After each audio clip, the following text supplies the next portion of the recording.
Hello, আসসালামু আলাইকুম। সবাই আশা করি ভালো আছো। আজকের ক্লাসটা মেইনলি হচ্ছে যারা কৃষিগুচ্ছ পরীক্ষা দিবা তাদের জন্য। তোমাদের পরীক্ষা সম্ভবত অক্টোবরের 25, 24 বা 25 তারিখের দিকেই। তো শেষ মুহূর্তে একদম প্রস্তুতি যারা নিতে চাচ্ছ বা যাদের আসলে এখনো মোটামুটি পড়ালেখা করছো কিন্তু এখনো হচ্ছে বেসিকগুলা একটু একটু সমস্যা রয়ে গেছে, তাদের জন্য হচ্ছে আজকে আমাদের এই ওয়ান শট ক্লাসটা ভেক্টরের উপর।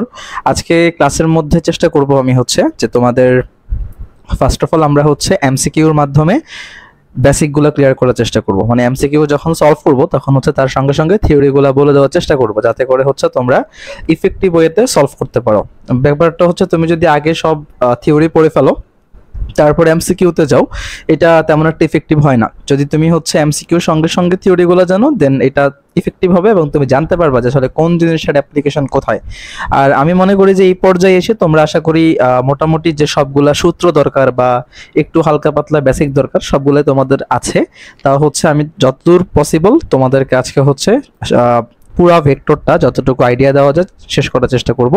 সবাই সঙ্গেই থাকবে আশা করি। তো আমরা শুরু করি, চলো। গুচ্ছ 2022-23 সালে একটা প্রশ্ন আসছে, সেটা হচ্ছে দুইটি বলের লব্ধির মান।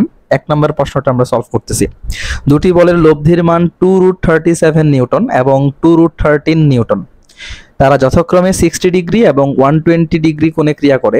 বল দুটি 90 ডিগ্রি কোণে ক্রিয়া করলে লব্ধি কত নিউটন হবে? আচ্ছা, এটা হচ্ছে আমাদের প্রশ্ন। So ultimately first of all আমি এখানে অপশনগুলো ইচ্ছা করে রাখি নাই যে তোমাদের মানে অ্যান্সারটা দেখি তোমরা আসলে কত দাও, পারো কিনা। যদি তোমরা পারো তাহলে হচ্ছে পজ করে করে আমার সাথে করতে পারো। আচ্ছা, তো শুরু করি, চলো। আমাদেরকে দুইটি বলের লব্ধির মান। তাহলে যেভাবে আমরা এমসিকিউতে চিন্তা করবো, এমসিকিউতে তার ধরি টরি এগুলো চিন্তা করার সময় নেই, আমরা মানে লেখার সময় নেই। আমরা ধরি হচ্ছে একটা বল হচ্ছে পি আর একটা বল হচ্ছে কিউ। আর একটা কথা মনে রাখবা, কখনো হচ্ছে এমসিকিউ সলভ করার সময় ওই শর্টকাট পদ্ধতিগুলা খুবই কম অ্যাপ্লাই করার চেষ্টা করবা, কারণ তুমি যত বেশি শর্টকাট পড়বা তত তুমি শর্টকাট ভুলে যাবা। তোমার বেসিক যেটা ওইটা দিয়ে অঙ্ক করার চেষ্টা করবা, খুব তাড়াতাড়ি অঙ্ক শেষ হয়ে যাবে এবং তোমার এত হ্যাসল নেওয়া লাগবে না, এত কিছু মুখস্থ রাখা লাগবে না। এমনিতেই প্রচুর সূত্র মুখস্থ রাখতে হয়, এর উপর যদি হচ্ছে আবার এই শর্টকাটগুলো মুখস্থ করতে যাই তাহলে হচ্ছে অনেক মানে বেশি ঝামেলা হয়ে যাবে, তখন এগুলো আমরা ভুলে যাব। আচ্ছা, যেটা বলতেছিলাম, একটা পি একটা কিউ। এখন বলছে লব্ধির মান 2√37 নিউটন। তাহলে প্রথমে হচ্ছে এটা 60 ডিগ্রি কোণে কাজ করে, রাইট? তাহলে প্রথমে আমরা জানি লব্ধির সূত্র কি, আর। তাহলে আর আর আমরা রুট না দিয়ে ডিরেক্ট এখানে স্কয়ার দিয়ে দিই, তাহলে আমাদের জন্য বেটার হবে। P square plus Q square plus 2pq cos alpha. আমি এখানে তোমাদের বোঝানোর জন্য সূত্র লিখলাম, পরীক্ষার হলে তোমাদের তো আর সূত্র লিখে সলভ করার দরকার নাই, তোমরা ডিরেক্টলি হচ্ছে ডেটা বসে অঙ্ক করতে শুরু করবা। তাহলে আর এর মান প্রথমে দেওয়া আছে কত, 2√37, এটার উপর হোল স্কয়ার। যেহেতু ভেক্টর বলগুলোর মান দেওয়া নাই, এগুলোকে আমরা তাদের মতো করে রাখলাম। আর cos 60 এর মান হচ্ছে কত, হাফ। তাহলে এখন আমরা যদি সলভের যাই তাহলে আমাদের কি আসবে বলো? এখানে আসবে 4×37। আমি একটু ভেঙে লিখলাম, একবারে গুণ না করে, আমাদের ক্যালকুলেশন সহজ হবে। P square plus Q square. এখন একটু ক্যালকুলেটিভ হইতে হবে। দেখো cos 60 এর মান কত? cos 60 এর মান হচ্ছে হাফ, তাহলে 2×হাফ মানে কত, 1। এই জিনিসটা তোমাকে পারতে হবে, মানে একটু ভালো মতো শিখতে হবে। তাহলে P square plus Q square plus p q equal আসলো 4×37। ডান। এটা আমরা 1 নং সমীকরণ দিয়ে রাখলাম। এখন আমরা আরেকটা সমীকরণ ইউজ করব, কারণ আমাদের আরেকটা লব্ধির মান দেওয়া আছে 2√13 নিউটন। এখন আমরা এটার জন্য সূত্র লিখবো না, ডিরেক্টলি আমরা লিখতে পারি 4×13, মানে একবারে আমরা আই স্কয়ারের ভ্যালু বসায় ফেললাম। Then P square plus Q square plus 2pq। এবার দেওয়া আছে কত বলতো, 120 ডিগ্রি। আর আমরা জানি cos 120 ডিগ্রির মান -হাফ। তাহলে 2 × -হাফ কাটাকাটি করলে হবে -1, তার মানে -pq। তার মানে 4×13 সমান হচ্ছে p square plus Q square minus pq। এটা হচ্ছে 2 নং সমীকরণ। পরীক্ষার তোমাদের তো সমীকরণ দেওয়া দরকার নাই, তোমরা জাস্ট মনে মনে চিন্তা করবা, মনে মনে অনেক কিছু মানে ক্যালকুলেশন করে ফেলতে হবে অ্যাকচুয়ালি, না হলে এই ধরনের কম্পিটিটিভ পরীক্ষায় ঝামেলা। তো আমরা 1 আর 2 কে যোগ করে ফেলবো। এখন যোগ করে দেখো কি আসে। আমি একটু ক্যালকুলেটিভ ওয়েতে যোগ করি। দেখো এই পাশে বাম পাশে যেটা, সেটা হচ্ছে 4 কমন যায়। তাহলে 4 কমন গেলে 13 প্লাস থাকে কত, 37। আর ওই পাশে P square plus Q square, মানে পি স্কয়ার দুইটা কিউ স্কয়ার দুইটা, তাহলে হচ্ছে কি 2 কমন নিলে P square plus Q square. আর এই পি কিউ আর এই পি কিউ কাটাকাটি যাবে, কারণ plus p q minus p q কাটাকাটি যাবে, শেষ। এখন দেখো এই পাশে 2 আছে, এই পাশে 4 আছে, তাহলে ভাগ করলে 2 আসে। আর 13 আর 37 যোগ করলে কত আসে? 50। তো 50 ইনটু 2 মানে আসতেছে কত? 100। তার মানে P square plus Q square আসতেছে কত? 100। এখন আমাদেরকে বলতেছে বল দুটি, আমাদেরকে বলে দিছে যে বল দুটি যদি 90 ডিগ্রি কোণে ক্রিয়া করে তাহলে লব্ধি কত নিউটন হবে। এখন দেখো, সো আর এর মান চাইছে, লব্ধির মান চাইছে, তাহলে P square plus Q square 2p q cos 90। চিন্তা করো cos 90 এর ভ্যালু 0, তাহলে তোমাকে বাকিটুকু আর লেখাই লাগতেছে না। লেখা লাগতেছে না। এইভাবে করে কোশ্চেনগুলো সলভ করতে হবে মেইনলি। তাহলে পি স্কয়ার প্লাস কিউ স্কয়ারের ভ্যালু কত? 100। তার মানে 100, আর এখানে তো এটার উপরে রুট ছিল একটা, তাহলে রুট হইলে 10 নিউটন। তার মানে এটার অ্যান্সার আসবে কত? অ্যান্সার আসবে হচ্ছে 10 নিউটন। এটাই হচ্ছে অ্যান্সার। আশা করি বুঝতে পারছো। এখন তোমরা পরীক্ষার এতটা করার টাইম নেই, জাস্ট প্রশ্নের মধ্যে অনেক কিছু মনে মনে করতে হবে, এটা একটু চিন্তা করতে হবে, বাসায় এগুলা প্র্যাকটিস করতে হবে এই জন্য বেশি করে। বাট একটা কথা, তোমার বেসিক ক্লিয়ার থাকতে হবে, তুমি কখনোই কোনো শর্টকাটের পেছনে ছুটবা না, ঠিক আছে? ডান। তাহলে আমরা পরের কোশ্চেনটাতে চলে যাচ্ছি। আমাদের পরের কোশ্চেনটা হচ্ছে 2 নম্বর কোশ্চেনটা, যে 10 নিউটন মানের একটি বল অন্য একটি অজানা বলের সাথে 120 ডিগ্রি কোণে আনত। তারপর বলতেছে হচ্ছে, সরি,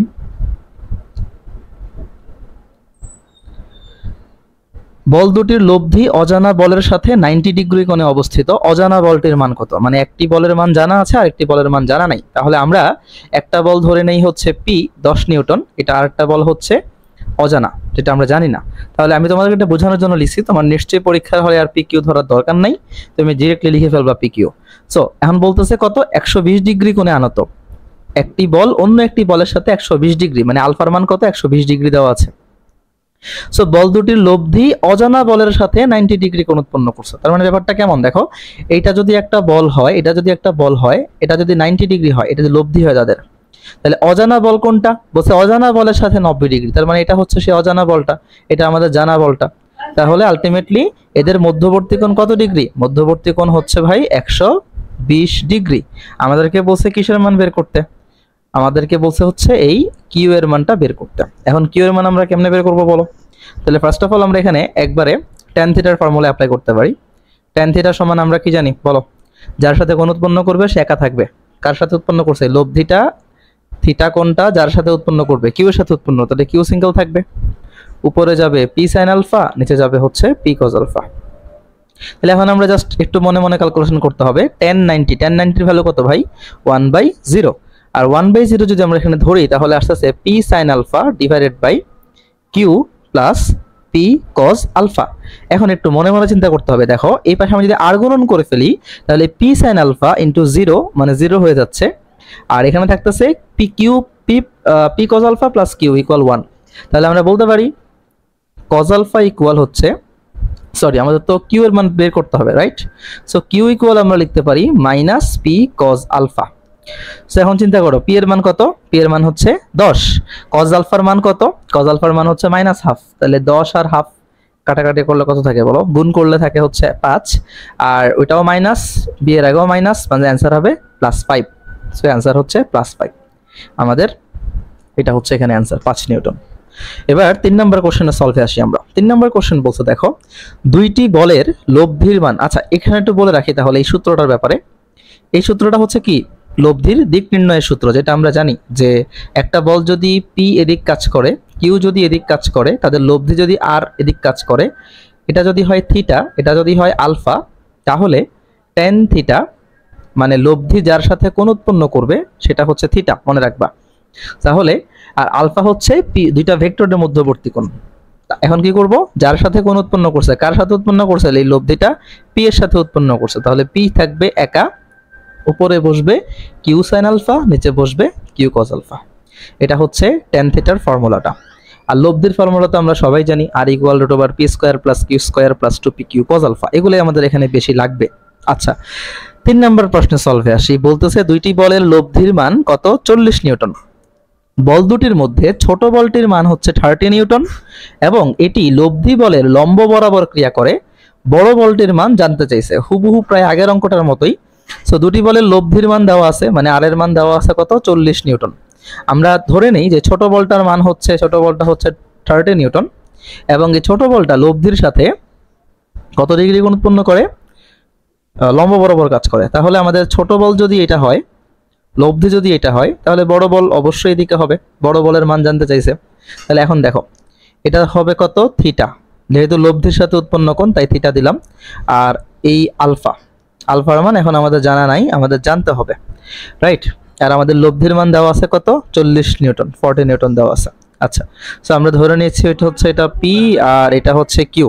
তাহলে পি এর মান কত, পি এর মান হচ্ছে 30 নিউটন। এখন একটা জিনিস চিন্তা করো, আমাদেরকে বলছে বড় বলের মান বের করতে, তার মানে এখন আমাদের তো আলফা জানতে হবে। আলফা যদি না জানি, আমি তো বড় বলের মান বের করতে পারতেছি না।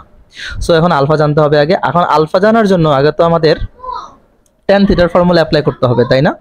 আমাদের হচ্ছে এখানে আমরা ট্যান থিটা দিয়ে অঙ্কটা শুরু করি। ট্যান থিটা সমান আমরা জানি হচ্ছে Q sine alpha divided by হচ্ছে P plus Q cos alpha. যেহেতু পি এর সাথে উৎপন্ন করছে, তাই পি কে আমরা সিঙ্গেল রাখলাম। থিটার মান তো 90 ডিগ্রি বোঝা যাচ্ছে, আর ট্যান 90 এর মান হচ্ছে আমরা জানি 1/0। তাহলে Q sine alpha divided by হচ্ছে P plus Q cos alpha. এখন আর গুণন করলে কিউ সাইন আলফা 0 হয়ে যাচ্ছে, p plus Q cos alpha equal আসতেছে 1। তাহলে কিউ কজ আলফা ইকুয়াল আসতেছে মাইনাস পি, মানে হচ্ছে -30। এটা এখানে থাকুক, এটা আমরা রেখে দিলাম। এখন আমরা কি জানি বলো তো, আমরা জানি হচ্ছে আর সমান রুট ওভার, আচ্ছা আমি একবার স্কোয়ার করে দিই। তাহলে আর স্কোয়ার সমান root over p square plus q square plus 2p Q cos alpha. এখন আর এর মান কত, আর এর মান হচ্ছে 40, 40কে স্কোয়ার করলে আসতেছে 1600। পি স্কোয়ার মানে হচ্ছে 30, 30কে স্কোয়ার করলে আসবে 900। এখানে আসতেছে কিউ স্কোয়ার। আর পি এর মান তো আমরা জানি, পি এর মান কত, যেটা পাচ্ছি 2 × 30, তারপর হচ্ছে ইন্টু কিউ কজ আলফার মান আমরা অলরেডি জানি, সেটা হচ্ছে -30। তাহলে এখন ক্যালকুলেশন যদি আমরা এখানে এই পাশে একটু করে নেই, তাহলে 1600 থেকে 900 গেলে থাকতেছে কত, 700। ওই পাশে থাকতেছে হচ্ছে কিউ স্কোয়ার প্লাস এই পাশে হচ্ছে দেখো -30 মানে হচ্ছে -900, তাই না? সো -900 × 2 মানে হচ্ছে -1800। এখন চিন্তা করো 700 প্লাস হচ্ছে 1800 ইকুয়াল হচ্ছে কিউ স্কোয়ার। এখানে আসতেছে 2500, তাহলে 2500 ইকুয়াল কিউ স্কোয়ার, তার মানে কিউ ইকুয়াল কত, 50 নিউটন। এটাই হচ্ছে আমাদের অ্যান্সার। সো দেখো আমাদের অ্যান্সারে অলরেডি 50 নিউটন দেওয়া আছে। এই যে অ্যান্সারে 50 নিউটন দেওয়া আছে, এটা হচ্ছে আমাদের অ্যান্সার। এরপর আমরা হচ্ছে 4 নম্বর প্রশ্নে যাব। দেখো 4 নম্বর প্রশ্নে বলা আছে দুইটি সমমানের ভেক্টর একটি বিন্দুতে ক্রিয়াশীল, এদের লব্ধির মান যে কোনো একটি ভেক্টরের মানের সমান, ভেক্টর দুটির মধ্যবর্তী কোণ কত। এই কোশ্চেনটা অনেকের মুখস্থ হয়ে যাওয়ার কথা, কারণ এটা এইচএসসি লেভেলে অনেক ছিল। আমি জাস্ট করে দিচ্ছি। সমমানের ভেক্টর মানে ধরে নিলাম দুইটাই পি, বলতেছে এদের লব্ধির মান যে কোনো একটি ভেক্টরের মানের সমান, মানে লব্ধির মানটাও কত, পি এর সমান। এবং জিজ্ঞেস করছে কি ভেক্টর দুইটির মধ্যবর্তী কোণ, মানে হচ্ছে আলফা জানতে চাইছে। তাহলে আমরা জানি আর স্কোয়ার সমান হচ্ছে p square plus 2p × p cos alpha, অর্থাৎ কিউ এর জায়গায় আমরা এখানে পি বসাইলাম জাস্ট। আর এর মানে তো পি, তাই না? তাহলে পি স্কোয়ার, এখানে P square plus P square মানে হচ্ছে 2p স্কোয়ার, এখানে 2p × p মানে হবে 2p স্কোয়ার cos আলফা। এখন জাস্ট ক্যালকুলেশন করব। cos আলফা ইকুয়াল কি আসতেছে বলো তো, এই পি স্কোয়ার এই পাশে নিলে হচ্ছে -p স্কোয়ার আসবে, -p স্কোয়ার, তাই না? আবার এখানে আছে কি 2p স্কোয়ার। আচ্ছা আমি এটা পুরোটা লিখি তাহলে একটু। তাহলে 2p square cos alpha equal আসতেছে হচ্ছে -p স্কোয়ার। দুই পাশ থেকে p স্কোয়ার গুলো কাটাকাটি করা যায়, 2 কে ওই পাশে নিলে আসতেছে cos আলফা ইকুয়াল -1/2, তার মানে আলফা ইকুয়াল 120 ডিগ্রি। কিছু কিছু প্রশ্নের অ্যান্সার মুখস্থ রাখতে হয়। সো এই ধরনের প্রশ্ন মানে হুবহু প্রায় একই কোশ্চেন বারবার আসে, যদি সেম কোশ্চেন আসে অ্যান্সার একই হবে। আচ্ছা, সো আমরা পরেরটা চলে যাই। আমাদের পরের 5 নম্বর প্রশ্নটা দেখো, যেটা হচ্ছে শেরে বাংলায় আসছে। এটা বলতেছে যদি a vector equal 2xy i cap plus 2yz j cap minus xy k cap হয়, তবে 1 1 -1 এই বিন্দুতে বলতেছে হচ্ছে nabla dot A equal what. এখন এই নেবলা জিনিসটা কি অনেকে আশা করি জানো তোমরা। নেবলা হচ্ছে একটা ভেক্টর অপারেটর, এটাকে বলা হয় নেবলা। সো নেবলার যে ইকুয়েশনটা তোমাদের মনে রাখতে হবে। ইকুয়েশনটা কি, i cap del del x j cap del del y plus k cap del del z. So এখন খেয়াল করো, আমাদেরকে বলছে হচ্ছে ডট মানে নেবলা ডট এ করতে। একটা কথা মনে রাখবা, এই ডট মানে সব সময় বোঝায় কি ডাইভারজেন্স। ডট মানে কি বলছে, ডাইভারজেন্স বের করতে বলছে। সো তুমি কি করবা সিম্পলি, আচ্ছা সরি এ তো এখানে এ ভেক্টর না, হ্যাঁ ভেক্টর তো অবশ্যই আছে, এর উপর ভেক্টর সাইন আছে। তাহলে আমরা কি করব, ফার্স্ট নাবলার ইকুয়েশনটা বসাবো, i del del x plus j del del y plus k del del z, এটা হচ্ছে nabla equation del del z. এখন এর ইকুয়েশনটা বসায় ফেলি আমরা। এর ইকুয়েশন আছে কত, 2xy i cap plus 2yj sorry yz j cap minus হচ্ছে xy k ক্যাপ। এটা সলভ করা খুব ইজি, গ্রেডিয়েন্টের সরি ডাইভারজেন্সের সলভটা খুব ইজি, গ্রেডিয়েন্ট বা কার্ল আসলে একটু বড় হয়। দেখো আমি কিভাবে করতেছি, তোমরা জাস্ট পরীক্ষায় এই দুইটা লাইন যদি লিখতে মন চায় লিখবা, নাহলে মনে মনে করে ফেলবা। মানে এই লাইনটা তোমরা হচ্ছে জাস্ট খাতা লিখলে হবে। এখন আমি যে লাইনটা লিখতেছি, প্রথমে কি করতে হয় বলো, প্রথমে হচ্ছে জাস্ট আই এর সাথে যে আছে, মানে এখানে আই এর সহগ আর এখানে আই এর সহগ, জাস্ট এই দুইটার ক্যালকুলেশন। আই দিয়ে তোমার জে এর সহগকে ক্যালকুলেশন করার কোনো দরকার নাই, আই দিয়ে কে এর সহগকে ক্যালকুলেশন করার কোনোই দরকার নাই। তুমি জাস্ট হচ্ছে আই দিয়ে আই কে করবা, জে দিয়ে জে কে করবা, আর কে দিয়ে কে করবা। এখন দেখো এখানে তো অন্তরীকরণ করতে হবে, আংশিক অন্তরীকরণ, তাই না? সম্পূর্ণ অন্তরীকরণ না। আংশিক অন্তরীকরণে কি হয়, এখানে যে থাকবে ও বাদে বাকি বাকি যারা থাকবে তাদেরকে এই জিনিসটা ধ্রুবক হিসেবে ধরে নেয়। যেমন এখানে কে আছে, এক্স, এখানে এক্স বাদে কে আছে বলতো, ওয়াই। তার মানে এখানে ওয়াইটা হচ্ছে ধ্রুবক হিসেবে কাজ করবে, আর এক্স হচ্ছে একমাত্র চলক। তাহলে ফার্স্ট অফ অল আমরা এই ডেল ডেল এক্স দিয়ে 2xy i ক্যাপ এটাকে অন্তরীকরণ করব। আই আর আই ডট গুণন করলে হয় 1, এটা বাদ, এটা হিসাব নাই। তাহলে এখন বলো ডেল ডেল এক্স আর হচ্ছে 2xy, রাইট? তাহলে এখানে এক্স আছে, এখানে এক্স বাদে কে আছে, এক্স বাদে আছে 2y, তাহলে 2y একটা কনস্ট্যান্ট নাম্বার। আমি একটু আগে বলছিলাম আংশিক অন্তরীকরণের নিয়ম হচ্ছে এখানে যে আছে সে বাদে বাকি যারা থাকবে তাদেরকে আমরা এখানে ধ্রুবক ধরবো। তাহলে ধ্রুবককে 2y ধ্রুবক, 2y কে রাখলাম। এখন বলো এক্স কে এক্স দিয়ে ক্যালকুলেশন করলে কত আসে, অন্তরীকরণ করলে আসে 1। তোমরা সবাই জানো, আশা করি বলার দরকার নাই এটা। প্লাসের প্লাস বসাইলাম, এবার জে দিয়ে জে ক্যালকুলেশন করব। তো এখানে কি আছে বলো তো, ওয়াই আছে। এখানে ওয়াই বাদে যারা থাকবে সবাই থাকবে ধ্রুবক। সো ওয়াই বাদে কি আছে, 2z আছে, তাহলে 2z হচ্ছে ধ্রুবক। আর ওয়াই কে ওয়াই দিয়ে করলে অ্যান্সার আসবে 1। আর জে তো ডট গুণন হয়ে 1 হয়ে যাবেই। আচ্ছা, এরপরে হচ্ছে এই যে এখানে মাইনাস আছে, এখানে আছে প্লাস, তাহলে মাইনাসে প্লাসে হয়ে যাবে কি মাইনাস। তাহলে এখানে আছে কি জেড, এখানে জেড বাদে বাকি যারা থাকবে সবাই হচ্ছে ধ্রুবক। এখানে কি বলো জেড আছে, এখানে জেড নাই, তার মানে এক্স ওয়াই পুরোটাই ধ্রুবক। আর একটা ধ্রুবকের অন্তরীকরণ সবসময় হয় কত, 0, এটা আমরা জানি। তাহলে অ্যান্সার আসবে 2y প্লাস 2z। তোমরা জাস্ট পরীক্ষায় এই লাইনটা যদি ভালো পারো তোমরা, তাহলে এই লাইনটা থেকে শুরু করবা ক্যালকুলেশন করা। আর যদি কেউ একটু মনে করো একটু ক্যালকুলেশন স্লো পারো, সে হচ্ছে এই লাইন থেকে একটা জায়গায় ছোট করে লিখে শুরু করতে পারো। আচ্ছা, এখন হচ্ছে আমাদের মান বসানোর পালা। এখন আমাদের দেখো 1 1 -1, অর্থাৎ এটা হচ্ছে এক্স এর মান, এটা হচ্ছে এক্স এর মান, এটা হচ্ছে ওয়াই এর মান, এটা হচ্ছে আমাদের জেড এর মান। আমাদের এখানে কে আছে, ওয়াই আছে, জেড আছে।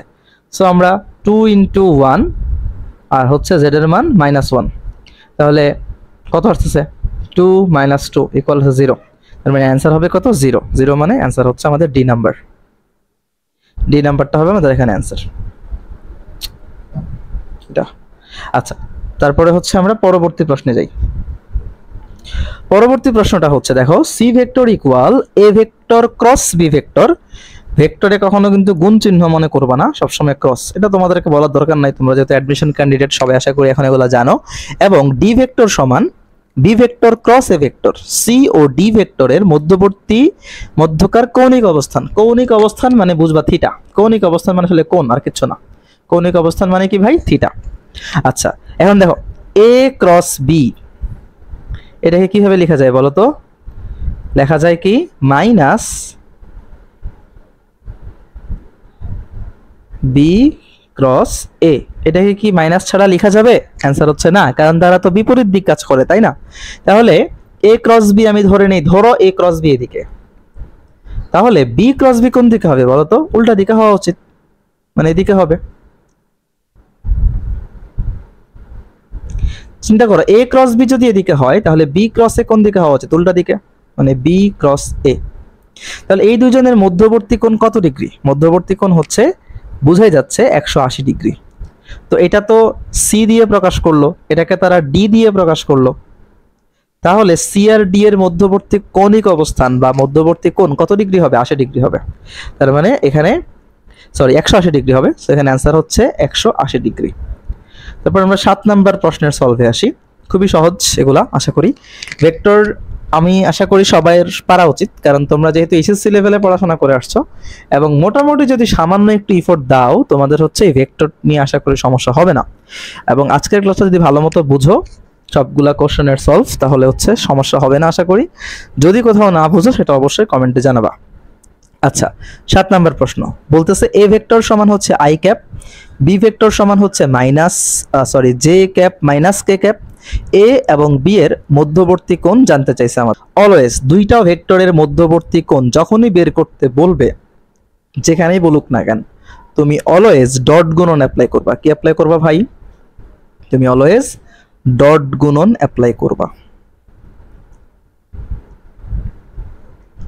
ডট গুণন, ডট গুণনের সূত্র আমরা সবাই জানি আশা করি। সূত্রটা কি? A vector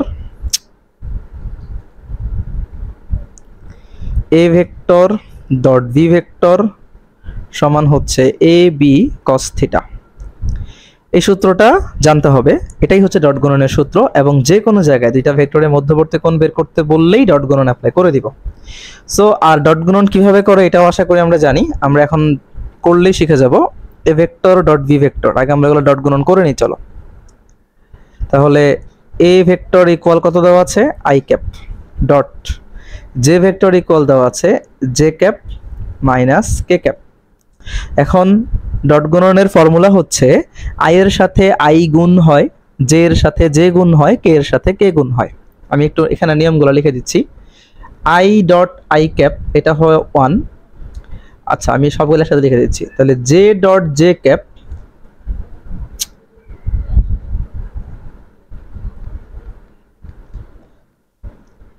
I dot I equal J dot J equal K dot কে।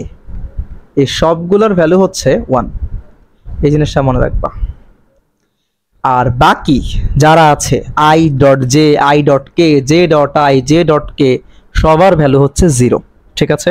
তো এখানে দেখো আই এর সাথে কে যাবে? জে, তার মানে 0, মাইনাস আই এর সাথে কে আছে? কে, তার মানে 0, 0 minus 0। So ultimately a dot b equal আসতেছে কত? 0। এখন আমরা কি জানি? এ ডট বি সমান হচ্ছে এ বি কস থিটা। আমাদের কিন্তু মধ্যবর্তী কোণ জানতে চাইছে, মানে থিটার মান জানতে চাইছে। তাহলে এ ডট বি মানে তো ভাই 0, তাহলে এ বি কস থিটা এই পাশে নিয়ে আসলে কত হয়? 0। তার মানে কস থিটা ইকুয়াল 0। আর কস কত ডিগ্রির মান 0 বলতে পারবা?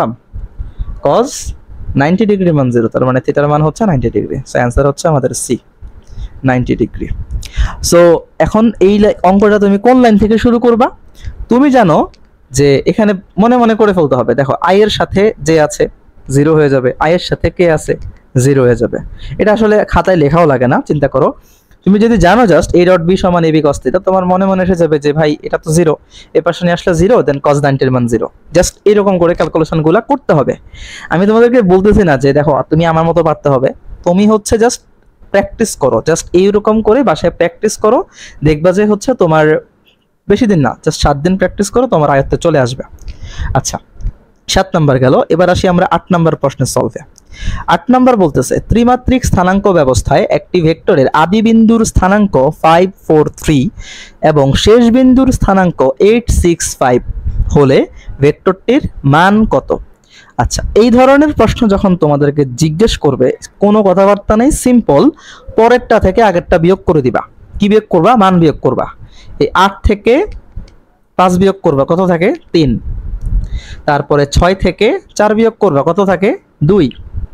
5 থেকে 3 বিয়োগ করবা, কত থাকে? 2।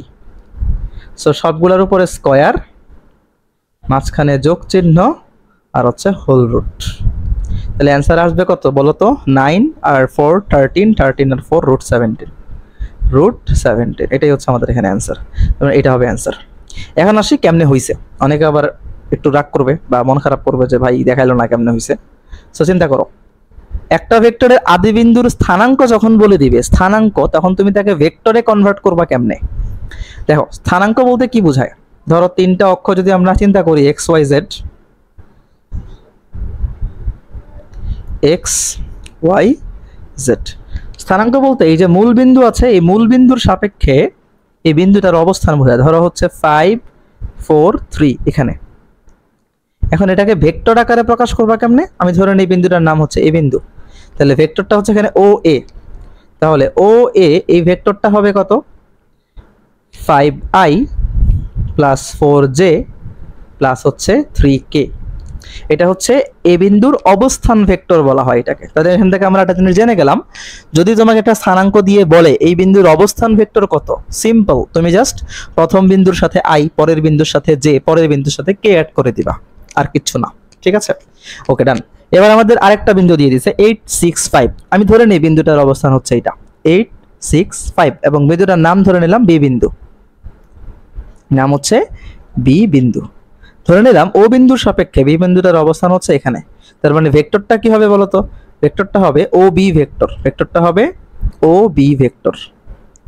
তো ও বি ভেক্টর কত হবে বলো, আগের মতো জাস্ট বিন্দুর সাথে আই জে কে লাগাই দিবা।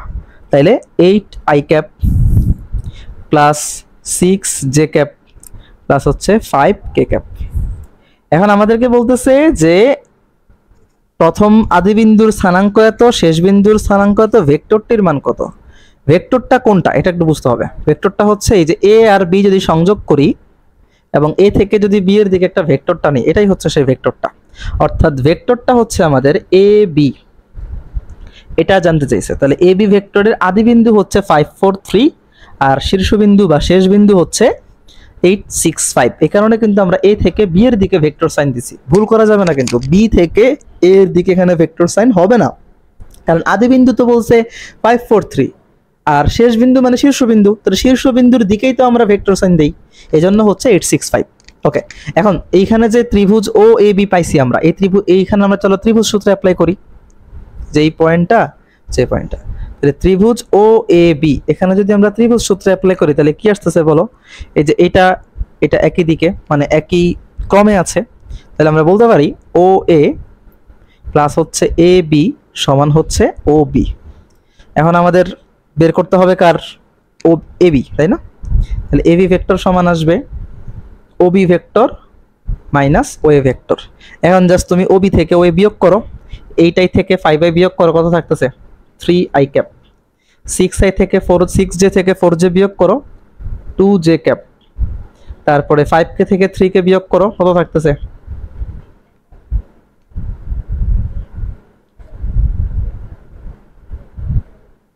5k থেকে তুমি 3k বিয়োগ করো, থাকতেছে হচ্ছে কত 2k ক্যাপ।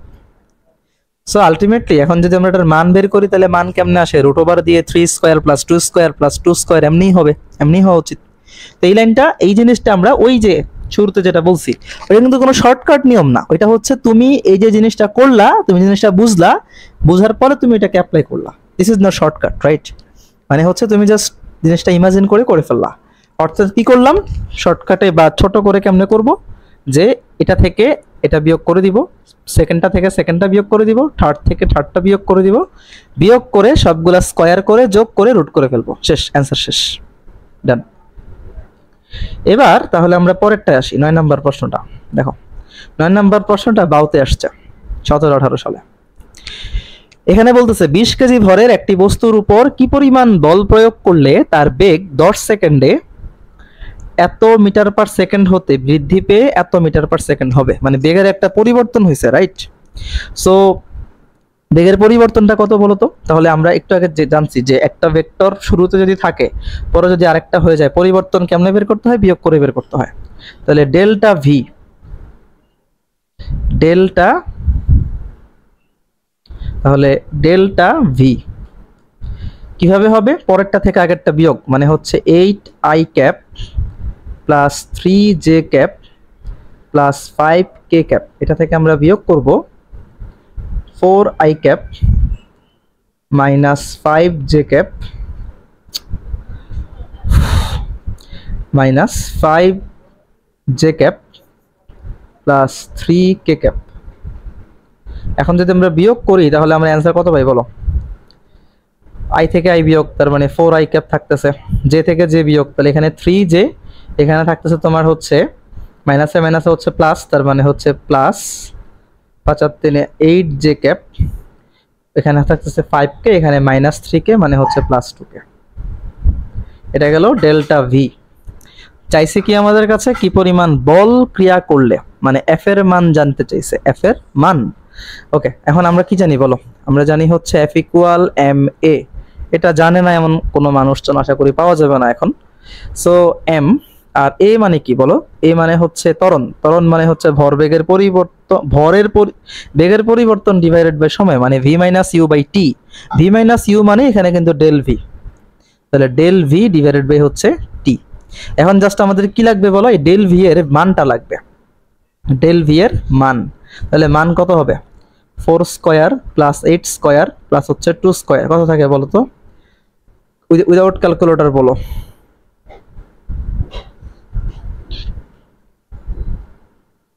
তাহলে এখানে আমাদের ডেল্টা ভি এর ভ্যালু কত থাকে? Root over 4 square plus 8 square plus হচ্ছে 2 স্কয়ার। তো কত থাকে বলো তো? উইদাউট ক্যালকুলেটর বলবা, দেখি কত আসে। 16, 16 আর 64 আর হচ্ছে 2, মানে 16 আর 2 18, 18 আর 64 কত থাকে? 64 আর 10 হচ্ছে 74, 74 8 হচ্ছে রুট ওভার 82, রুট ওভার 82। আচ্ছা, রুট ওভার 82 কি আসে আসলে? 8i থেকে 4i, 4i 3 আর 5 8 আর 5 2, সরি হ্যাঁ, দুগুণে 4। আচ্ছা, এখানে থাকতেছে 16, 16 4 20, আর এখানে 64, 84 থাকতেছে, 82 না, 84। এখন যদি আমরা ক্যালকুলেশন করি, এম এর মান কত? এম এর মান হচ্ছে আমাদের 20 কেজি, ডেল ভি এর মান পেলাম রুট ওভার 84, সময়ের মান হচ্ছে আমাদের 10 সেকেন্ড, তাহলে 2 রুট 84। এখন রুট ওভার 84 কে আমরা চলো ক্যালকুলেট করি, ক্যালকুলেট করলে কি আসবে? এখানে মনে হয় সঠিক অ্যান্সার দেওয়া নাই, আমরা যদি ক্যালকুলেশনটা করি 4 21 হচ্ছে 84, রুটকে একটু ভাঙাইলাম, তাহলে 4 কে রুট করলে তো 2 আসে, তার মানে 4 রুট 21 আসবে এখানে। এটার অ্যান্সারটা আমাদের এখানে নাই, তার মানে এটার অ্যান্সারটা ভুল আছে, অপশনগুলো ভুল আছে এখানে। আচ্ছা, আমরা পরের অঙ্কে যাই। একজন মোটরসাইকেল আরোহী সমতল রাস্তার উপর দিয়ে কত বেগে চললে 6 মিটার পার সেকেন্ড বেগের বৃষ্টির ফোঁটা তার গায়ে 45 ডিগ্রি কোণে পড়বে? এটা হচ্ছে প্রশ্ন। সো আমরা যদি পারি তাহলে তো ভালোই, আর না পারলে আমরা একটু বুঝে নেই ফার্স্টে, তারপর হচ্ছে আমরা শর্টকাট বা ছোটখাটো ক্যালকুলেশনে যাব। বলতেছে 6 মিটার পার সেকেন্ড বেগে বৃষ্টির ফোঁটা তার গায়ে 45 ডিগ্রি কোণে, মানে একজন মোটরসাইকেল আরোহী কত বেগে চললে, মোটরসাইকেল আরোহীর বেগ বের করতে বলছে।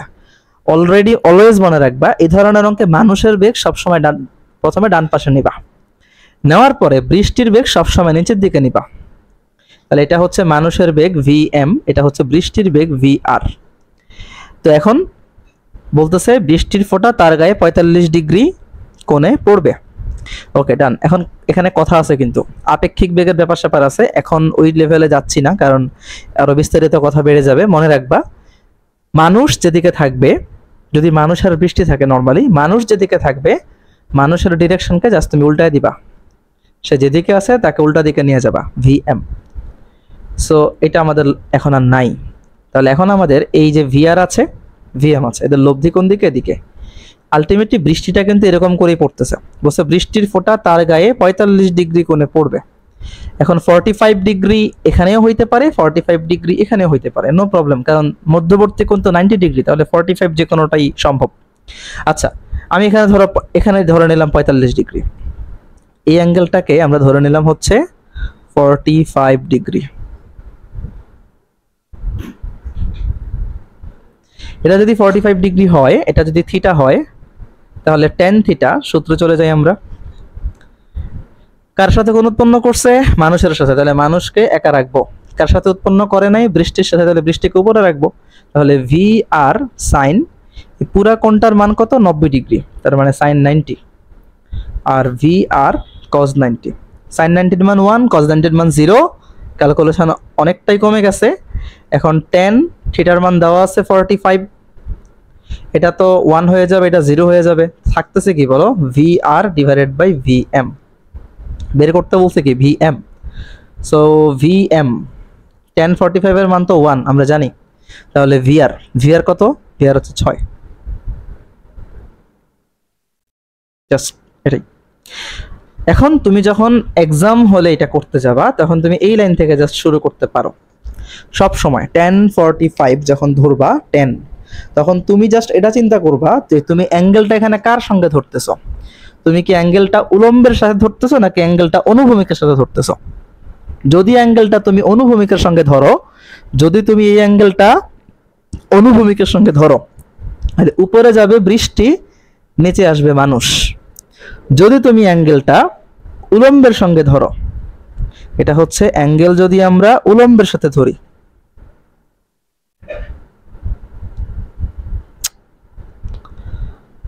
এত ডিস্টার্ব করতেছে। যদি আমরা অ্যাঙ্গেলটা উলম্বের সাথে ধরি, উলম্বের সাথে, তাহলে মনে রাখবা ট্যান থিটা সমান হবে উপরে যাবে মানুষ, নিচে আসবে বৃষ্টি। জাস্ট এই জিনিসটা মনে রাখো, তাহলে অ্যান্সার শেষ। তাহলে আমাদের যদি যে অ্যাঙ্গেলটা থাকবে, সেই অ্যাঙ্গেলটা যদি, বা তুমি যে অ্যাঙ্গেলটা ধরে নিবে অ্যাকচুয়ালি সেটাই অ্যাঙ্গেল, বা প্রশ্নের অনেক সময় বলা থাকতেও পারে স্পেসিফিক করে, যদি অ্যাঙ্গেলটা অনুভূমিকের সাথে হয় তাহলে উপরে যাবে বৃষ্টি, নিচে আসবে মানুষ, মানে বেগগুলা। আর যদি উলম্বের সাথে ধরো, মানে সোজা যে লম্বালম্বি বরাবর, সেখানে উপরে বসবে মানুষ, নিচে আসবে বৃষ্টি। আরেকটা ট্রিক শিখিয়ে দিই, সেটা হচ্ছে যদি অ্যাঙ্গেল 45 ডিগ্রি হয় তাহলে বৃষ্টির বেগ আর মানুষের বেগ সমান সমান হবে। যদি অ্যাঙ্গেল 45 ডিগ্রি হয় তাহলে বৃষ্টির বেগ আর মানুষের বেগ সমান সমান হবে। অর্থাৎ অ্যান্সার হবে এখানে কত, 6 মিটার পার সেকেন্ড। ডান। এরপর আসি আমরা 11 নম্বর। 11 নম্বর বলতেছে এ বি সি ভেক্টর তিনটি একই তলে হওয়ার শর্ত কি। একই তলে হওয়ার শর্ত কয়েকটা আছে। যেমন একই তলে হওয়ার শর্ত হচ্ছে a vector dot b cross c, যদি এটা হয়, তখন যদি এটা ইকুয়াল 0 হয় তাহলে সে সমতলীয় হবে বা তিনটা একই তলে অবস্থান করবে। যদি b dot c cross a equal 0 হয় তাহলেও সে সমতলীয় হবে। আর যদি c dot a cross b হয় তাহলেও সে সমতলীয় হবে। তিনটা শর্ত মানলেই সমতলীয় হবে। অথবা অনেক সময় এটাও আসতে পারে, এ ক্রস বি ক্রস সি এইটা যদি 0 হয়, এই ডট ক্রস গুণফলটা যদি 0 হয় তাহলেও সে সমতলীয় হবে।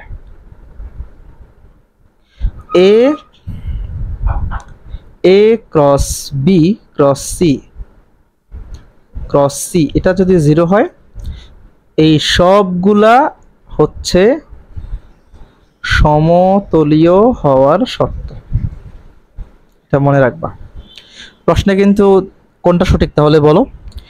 এই যে আমাদের এখানে a dot b cross c equal 0, এটা হচ্ছে সত্য।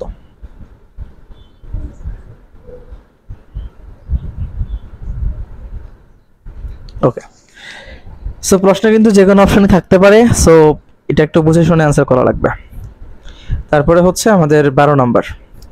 কোন সামান্তরিকের দুটি সন্নিহিত বাহু যদি দুটি ভেক্টরের মান ও দিক নির্দেশ করে, কোন সামান্তরিকের দুটো সন্নিহিত বাহু বুঝো, একই বিন্দু থেকে যারা উৎপন্ন হয়। ধরো এই যে একটা সামান্তরিক আঁকলাম,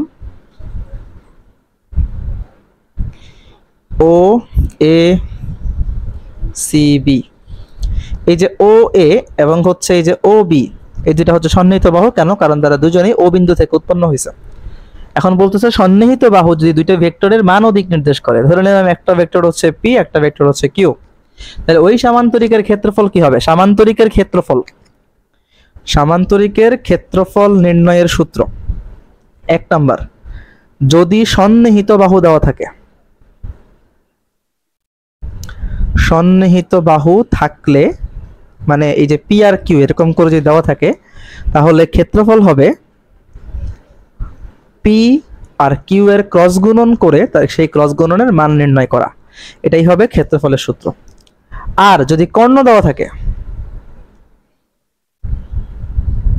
কর্ণ থাকলে, ধরো এই একটা কর্ণ, আর হচ্ছে এই একটা কর্ণ, ধরো এটা হচ্ছে D1, এটা হচ্ছে D2। তাহলে কর্ণ থাকলে ক্ষেত্রফল বের করার সূত্র হচ্ছে দুইটা কর্ণের ক্রস গুণন করে তার মান বের করবা, সেই মানকে হাফ দিয়ে গুণ দিয়ে দিবা। তাহলে এখানে অপশন কোনটা মিলে যায় চলো আমরা দেখি। প্রথমে বলছে ভেক্টর দুইটা যোগফলের সমান, এটা হবে না। তারপর বলছে ভেক্টর দুটি ডট গুণফলের সমান, না। ভেক্টর দুটির বিয়োগফলের সমান, এটাও না। ভেক্টর দুটির ক্রস গুণফলের মানের সমান, এটা হচ্ছে আমাদের রাইট অ্যান্সার। সো আশা করি এটা ক্লিয়ার। 13 নম্বরে আসি। 13 নম্বরে বলছে কোনো এক বিন্দুতে একই সময় 10 নিউটন ও 6 নিউটন মানের দুইটা ভেক্টর 60 ডিগ্রি কোণে ক্রিয়া করলে ভেক্টর দুটির লব্ধির মান কত? খুব সহজ একটা কোশ্চেন, জাস্ট আমরা লব্ধির মান বের করে দিব, আর এর মান। তাহলে root over 10 square plus 6 square plus 2 into 10 into 6 into হচ্ছে cos 60 পুরাটার রুট। তাহলে আলটিমেটলি এখানে কত আসে একটু পারতে হবে। তাহলে 136, এখানে আসছে কত? cos 60 মান হচ্ছে হাফ, হাফ আর 2 কাটাকাটি, 6 ইন্টু 10 মানে হচ্ছে 60। তাহলে আসতেছে রুট ওভার 196, 196 মনে হয় 14 নিউটন, এটা হবে অ্যান্সার। তারপরে 14 নম্বর, এর কোন মানের জন্য 2i plus aj minus k এবং 4i minus 2j minus 2k পরস্পর লম্ব হবে। অর্থাৎ এর এমন একটা মান আছে যাদের জন্য এই যে দুইটা ভেক্টর পরস্পর লম্ব হবে, মানে তাদের মধ্যবর্তী কোণ 90 ডিগ্রি হবে।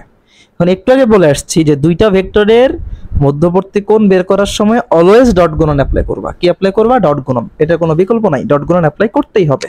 এখন আমরা সিম্পলি যেটা ভেক্টরে ডট গুণন করে দিব। এখন একটা কথা বলো, আমি যদি a ডট b, আমরা তো জানি ab cos 90 theta, right? ab cos theta. এখন বলছে পরস্পর লম্ব হবে, লম্ব হবে মানে থিটার মান 90 ডিগ্রি হবে, এটা তোমাকে বলে দিছে। তাহলে থিটা তুমি 90 ডিগ্রি নাও, ab cos 90 কত ভাই? 0। তার মানে দুইটা ভেক্টরের মধ্যবর্তী কোণ বা তারা যদি পরস্পর লম্ব হয়, তাদের মধ্যবর্তী তাদের যে ডট গুণফলের মান 0 হবে। এটা তুমি আজকে থেকে মনে রাখবা। দুইটা ভেক্টর যদি পরস্পর সমকোণে কাজ করে বা লম্ব হয়, তাদের ডট গুণফল 0 হবে। আরেকটা ইনফরমেশন জেনে রাখো, দুইটা ভেক্টর যদি পরস্পর সমান্তরাল হয়, দুইটা ভেক্টর যদি পরস্পর সমান্তরাল হয় তাহলে তাদের ক্রস গুণফল 0 হবে। a ক্রস b ইকুয়াল হবে 0। এটা হচ্ছে কখন এটা হচ্ছে লম্ব হলে, যখন তারা লম্ব হবে একটার তখন ডট গুণফল 0 হবে, আর সমান্তরাল হলে ক্রস গুণফল 0 হবে। তো চলো আমরা হচ্ছে এখন ডট গুণফল করে ফেলি। তাহলে ডট গুণফল যদি এখন আমরা করতে যাই, a ডট b মানে এইটা আর হচ্ছে এটা ডট গুণন। আমি এখানে একটা শর্টকাটে করতেছি। তো ফার্স্ট অফ অল এখানে আছে কত? 2, এখানে আসতে হচ্ছে 4, তো 4 দুগুণে কত বলো? 8। তারপরে i তো 1 হয়ে যাবে। এখানে আছে a, এখানে আছে 2 -2, তার মানে -2a। এখানে আছে হচ্ছে -1, এখানে আছে -2, -2 ইন্টু -1 মানে হচ্ছে +2। টোটালটা ডট গুণফল কত বলছে? 0, কারণ তারা পরস্পর 90 ডিগ্রি। আর এরকম করে কিন্তু পরীক্ষা করতে হবে তোমায় ক্যালকুলেশনগুলো, ওই এতগুলা লিখে দেওয়ার সময় নাই কিন্তু আসলে। সো এখন এর মান কত হবে এখান থেকে বলো? 8 2 হচ্ছে 6, 6 কই পাশে পাঠালে -6, আর -6 বাই -2 মানে হচ্ছে 3। এর মান হচ্ছে এখানে 3। সো অ্যান্সার আসবে কত? কি ব্যাপার, অ্যান্সার কি হলো? ও সরি, একটু ভুল হয়েছে আমার এখানে। 8 2 হচ্ছে এখানে 10, দেন 10 এর পাশে পাঠালে -10, তার মানে -10 বাই -2 মানে হচ্ছে 5। অ্যান্সার হবে হচ্ছে 5। সো 5 হচ্ছে অ্যান্সার। আশা করি এটা ক্লিয়ার। যদি কোথাও না বুঝো জিজ্ঞেস করিও পরে কমেন্টে। এখন পরেরটা আসি। বলছে a ভেক্টর ইকুয়াল যদি -b ভেক্টর হয় তবে a ক্রস b এর মান কত? আচ্ছা, খুব সুন্দর, a ক্রস b। সো আবার বলে দিছে যে a ইকুয়াল হচ্ছে -b, তাহলে এর জায়গায় -b বসাই। এখন তোমাকে আগে ক্রস গুণনের ফর্মুলা তো জানতে হবে। মনে রাখবা a ক্রস b মানে হচ্ছে ab sin থিটা ইটা এইটা দিয়ে কিন্তু একক ভেক্টর বোঝায়, মানে ক্রস গুণনের যে ডিরেকশন সেই জিনিসটা বোঝায়। এখানে যেহেতু ডিরেকশন চাই না, শুধু মান চাইছে আমাদের, তাহলে এটা অ্যাপ্লাই করা লাগবে না। আচ্ছা, থিটা কি? থিটা হচ্ছে এ আর বি এর মধ্যবর্তী কোণ। তো এখন দেখো এখানে খেয়াল করো, বি ভেক্টর আর মাইনাস বি ভেক্টর বলতে কি বোঝায়? একটা বি যদি এদিক কাজ করে, তার মাইনাস বি কাজ করবে কি উল্টা দিকে। এদের মধ্যবর্তী কোণ কত ডিগ্রি বলো তো? 180 degree.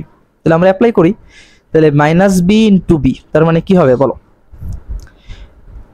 B into b sine 180। এই মাইনাস দিয়ে কিন্তু তার ডিরেকশন বোঝাইতেছে, ঠিক আছে, 180। সো আলটিমেটলি সাইন 180 মান কত? 0। তার মানে অ্যান্সার আসবে কত? 0।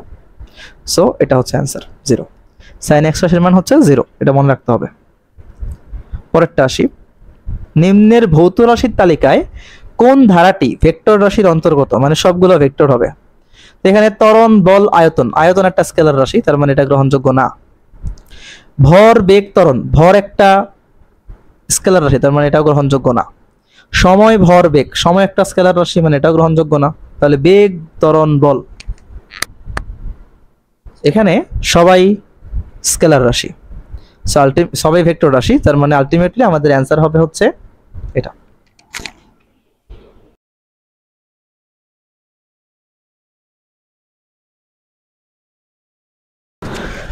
সো এখানে আমাদের অ্যান্সার হবে হচ্ছে বেগ, ত্বরণ, বল, কারণ এখানে সবাই ভেক্টর রাশি। 17 নম্বর, দুটি ভেক্টরের স্কেলার গুণফল দিয়ে দিছে 15 একক এবং ভেক্টর গুণফল হচ্ছে 5 একক। ভেক্টর দ্বয়ের মধ্যবর্তী কোণ কত? স্কেলার গুণফলের আরেকটা নামই কিন্তু ডট গুণফল, আরেকটা নাম হচ্ছে ডট গুণফল। আর ভেক্টর গুণফলের আরেকটা নামই কিন্তু ক্রস গুণফল। সো তোমাকে জানতে হবে যে সূত্রগুলা কি। তাহলে আমরা জানি এ ডট বি মানে হচ্ছে a b cos theta, R A cross B মানে হচ্ছে এ বি সাইন থিটা। এখন আমাকে বলছে এই দুইটা সমান, তাহলে মধ্যবর্তী কোণ কত ডিগ্রি হয়, মানে থিটার মান বের করতে বলছে। সুতরাং আমরা বলতে পারি a b cos theta equal হচ্ছে a b sine theta. A b কাটাকাটি যাবে, তাহলে sine theta by cos theta মানে আসতেছে কত? 1। সাইন বাই কস মানে কি? 10। tan থিটা ইকুয়াল 1, তার মানে থিটা ইকুয়াল আসতেছে 45 ডিগ্রি। এটাই হচ্ছে আমাদের 45 ডিগ্রি আনসার। 18 নম্বর আসি। 18তে এ একটা ভেক্টর, বি একটা ভেক্টর, এদের মধ্যবর্তী কোণ বের করতে বলা হয়েছে। দুইটা ভেক্টরের মধ্যবর্তী কোণ বের করার সময় সবসময় আমরা ডট গুণন অ্যাপ্লাই করব। সো ডট গুণন যেভাবে অ্যাপ্লাই করতে হয়, প্রথমে আমরা কি করব? আমরা জানি ডট গুণনের সূত্র হচ্ছে এ ডট বি সমান এ বি কস থিটা। এখন আমাদের এ ডট বি এর ভ্যালুটাকে জানা নেই, তাহলে a vector dot b vector আছে কি 2x cap plus 2y cap dot 6x cap plus 6y cap. এখন এই যে y ক্যাপ x ক্যাপ দেওয়া আছে, এগুলো কিন্তু i ক্যাপ j ক্যাপের মতোই। এখানে i ক্যাপ j ক্যাপ দেয় নাই, জাস্ট কনফিউজ করার জন্য। সো এগুলোর কাজ আগের মতোই, আমরা হচ্ছে এগুলাকে i ক্যাপ j ক্যাপ ধরে নিব। তো আমরা যেভাবে জানি ডট গুণনে i এর সাথে i গুণ হয়, j এর সাথে j, k এর সাথে k, i এর সাথে j গুণ হয় না, তেমনি সেম ভাবে এখানে x এর সাথে শুধু x গুণ হবে, x এর সাথে y গুণ হবে না, গুণ হলে শূন্য হয়ে যাবে, গুণ করা লাভ নাই। তাহলে আমরা জাস্ট এখানে x এর সহগ আর x এর সহগগুলা গুণ করব। তার মানে 6 × 2 মানে হচ্ছে 12, আর এখানে y এর সহগ y এর সহগ গুণ করলে সেম। আমাদের এখানে আচ্ছা এখানে একটু ভুল লিখছি, এখানে 3 হবে। সো এখানে হবে 3y ক্যাপ। আচ্ছা, তার মানে 3 × 2 মানে হচ্ছে 6, তার মানে 18 হবে। এখন আমরা কি জানি বলো? আমরা জানি হচ্ছে a ডট b সমান হচ্ছে ab cos থিটা। এই থিটার ভ্যালু আমাদের এখান থেকে বের করতে হবে। সো cos থিটা ইকুয়াল আসতেছে কি a vector dot b vector সমান ডিভাইডেড বাই হচ্ছে a b। তাহলে a ভেক্টর ডট b ভেক্টরের মান কত? 18 পাইলাম। আর a এর মান মানে ভেক্টরের মান।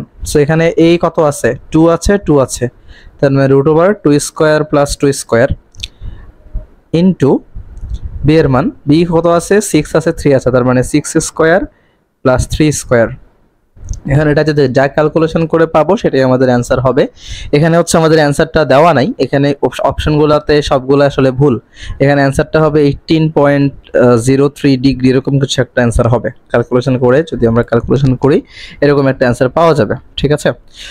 সো আমাদের পরবর্তী কোশ্চেনে যাই আমরা। পরবর্তী কোশ্চেন হচ্ছে 19 নম্বর কোশ্চেনটা। 19 নম্বর কোশ্চেনটা যেটা আমাদেরকে বলা আছে, দেখো যে কোনটা অধিক রাশি। সো চৌম্বক দৈর্ঘ্য এটা একটা ভেক্টর রাশি, অধিক রাশি মানে স্কেলার রাশি। সো চৌম্বক দৈর্ঘ্য এটা একটা স্কেলার ভেক্টর রাশি, কারণ চৌম্বকের বেলায় মনে রাখবা দৈর্ঘ্য ক্ষেত্রফল এগুলা ভেক্টর রাশি হিসেবে কাজ করে। সান্দ্রতার গুণাঙ্ক এটা তো আমাদের শর্ট সিলেবাসে ছিল না, সান্দ্রতার গুণাঙ্ককে ইটা দ্বারা প্রকাশ করা হয়, এটা একটা ভেক্টর রাশি। প্রতিসরণাঙ্ক এটা জাস্ট একটা স্কেলার রাশি, ঠিক আছে। প্রতিসরণাঙ্ককে মিউ দ্বারা প্রকাশ করা হয় অথবা অনেকে ইটা দ্বারাও প্রকাশ করে। প্রতিসরণাঙ্কের অনেকগুলো সূত্র আছে, যেমন হচ্ছে প্রতিসরণাঙ্ক ইকুয়াল তোমার এটা তরঙ্গ দৈর্ঘ্যের সাথে সূত্র আছে, তারপর হচ্ছে আলোর বেগের সাথে সম্পর্ক আছে। তো মনে জেনে রাখবে জাস্ট এটা একটা স্কেলার রাশি। প্রতিসরণাঙ্ক কি রাশি? প্রতিসরণাঙ্ক একটা স্কেলার রাশি। বলের ঘাত সূত্র কি? বলের ঘাতের সূত্র হচ্ছে F * T। তো বল একটা ভেক্টর রাশি, তার মানে বলের ঘাত একটা ভেক্টর রাশি, তার মানে এখানে অ্যান্সার হচ্ছে সি। আচ্ছা, আমরা পরের কোশ্চেনে চলে যাই। পরের কোশ্চেনটা হচ্ছে 20 নাম্বার কোশ্চেন। ওকে, সো 20 নাম্বার কোশ্চেনে দেখো বলতেছে ভেক্টর রাশির মান 10 একক হলে 60 ডিগ্রি কোণে তার উপাংশের মান কত একক? খুব ইম্পর্টেন্ট একটা কোশ্চেন। ভেক্টর রাশির মান হচ্ছে 10 একক, 60 ডিগ্রি কোণে তার একটা উপাংশের মান কত? আচ্ছা, উপাংশ মানে কি? ভেক্টরের অংশ, অর্থাৎ একটা ভেক্টরকে তুমি অনেকগুলো অংশে ভাগ করতে পারো, এই ভাগগুলোকে বলতেছে একটা উপাংশ। একটা ভেক্টরের কয়টা উপাংশ হইতে পারে তোমরা কি জানো? অ্যান্সার হচ্ছে অসংখ্য, মানে তুমি যতগুলো ভাগ করবা ততগুলোই উপাংশ হবে। তো একটা ভেক্টরের মান 10 একক, তো আমি ধরে নিলাম এই একটা ভেক্টর, তার মান হচ্ছে ধরো 10 একক। এখন বলতেছে তার সাথে 60 ডিগ্রি কোণে একটা উপাংশ আঁকতে। তো আমি ধরো এই ভেক্টরটাকে এদিক বরাবর মানে ভাগ করলাম, একটা অংশ নিলাম, তার 60 ডিগ্রি কোণে একটা অংশ নিলাম। এখন এই যে এই উপাংশের মানটা, এই অংশের মানটা কত সেটি আমাদের কাছে জানতে চাইছে। সো উপাংশের বেলায় কনসেপ্ট হচ্ছে, আমি যদি এটাকে আর ধরে নেই, ধর এটাকে যদি পি ধরে নেই আমি, পি সমান হবে আর cos থিটা। কিভাবে cos থিটা লিখলাম? যার সঙ্গে উৎপন্ন করছে, এটাকে তুমি একটা লব্ধি চিন্তা করে নিতে পারো, এই যে আরটাকে একটা লব্ধি চিন্তা করে নিতে পারো। যেহেতু এটা মূল ভেক্টর, এটা হচ্ছে আমাদের লব্ধি, এটাকে আমরা কয়েকটা ভাগে ভাগ করে নিব। লব্ধি মানে মূল ভেক্টরটাকে বোঝাইতেছি আমি। তো এই লব্ধিটা যার সাথে কোণ উৎপন্ন করবে সে হবে cos থিটা। এই জন্য এখানে cos থিটা নিলাম। ধরো আমি যদি এখানে আরেকটা ভেক্টর নিতাম, ধরো নিলাম কিউ, এবং এখানে দিলাম ধরো 30 ডিগ্রি, ধরে নাও জাস্ট। এখন তাহলে কিউ সমান কি হবে? আর cos 30 ডিগ্রি হবে। অর্থাৎ এই মূল ভেক্টরটা যার সাথে যত ডিগ্রি কোণ উৎপন্ন করবে তার cos হবে। সো আর cos থিটা, তার মানে আর এর মান তো 10, cos 60 এর মান হচ্ছে হাফ, তার মানে ক্যালকুলেশন করলে হচ্ছে 5। So 5 is the right answer.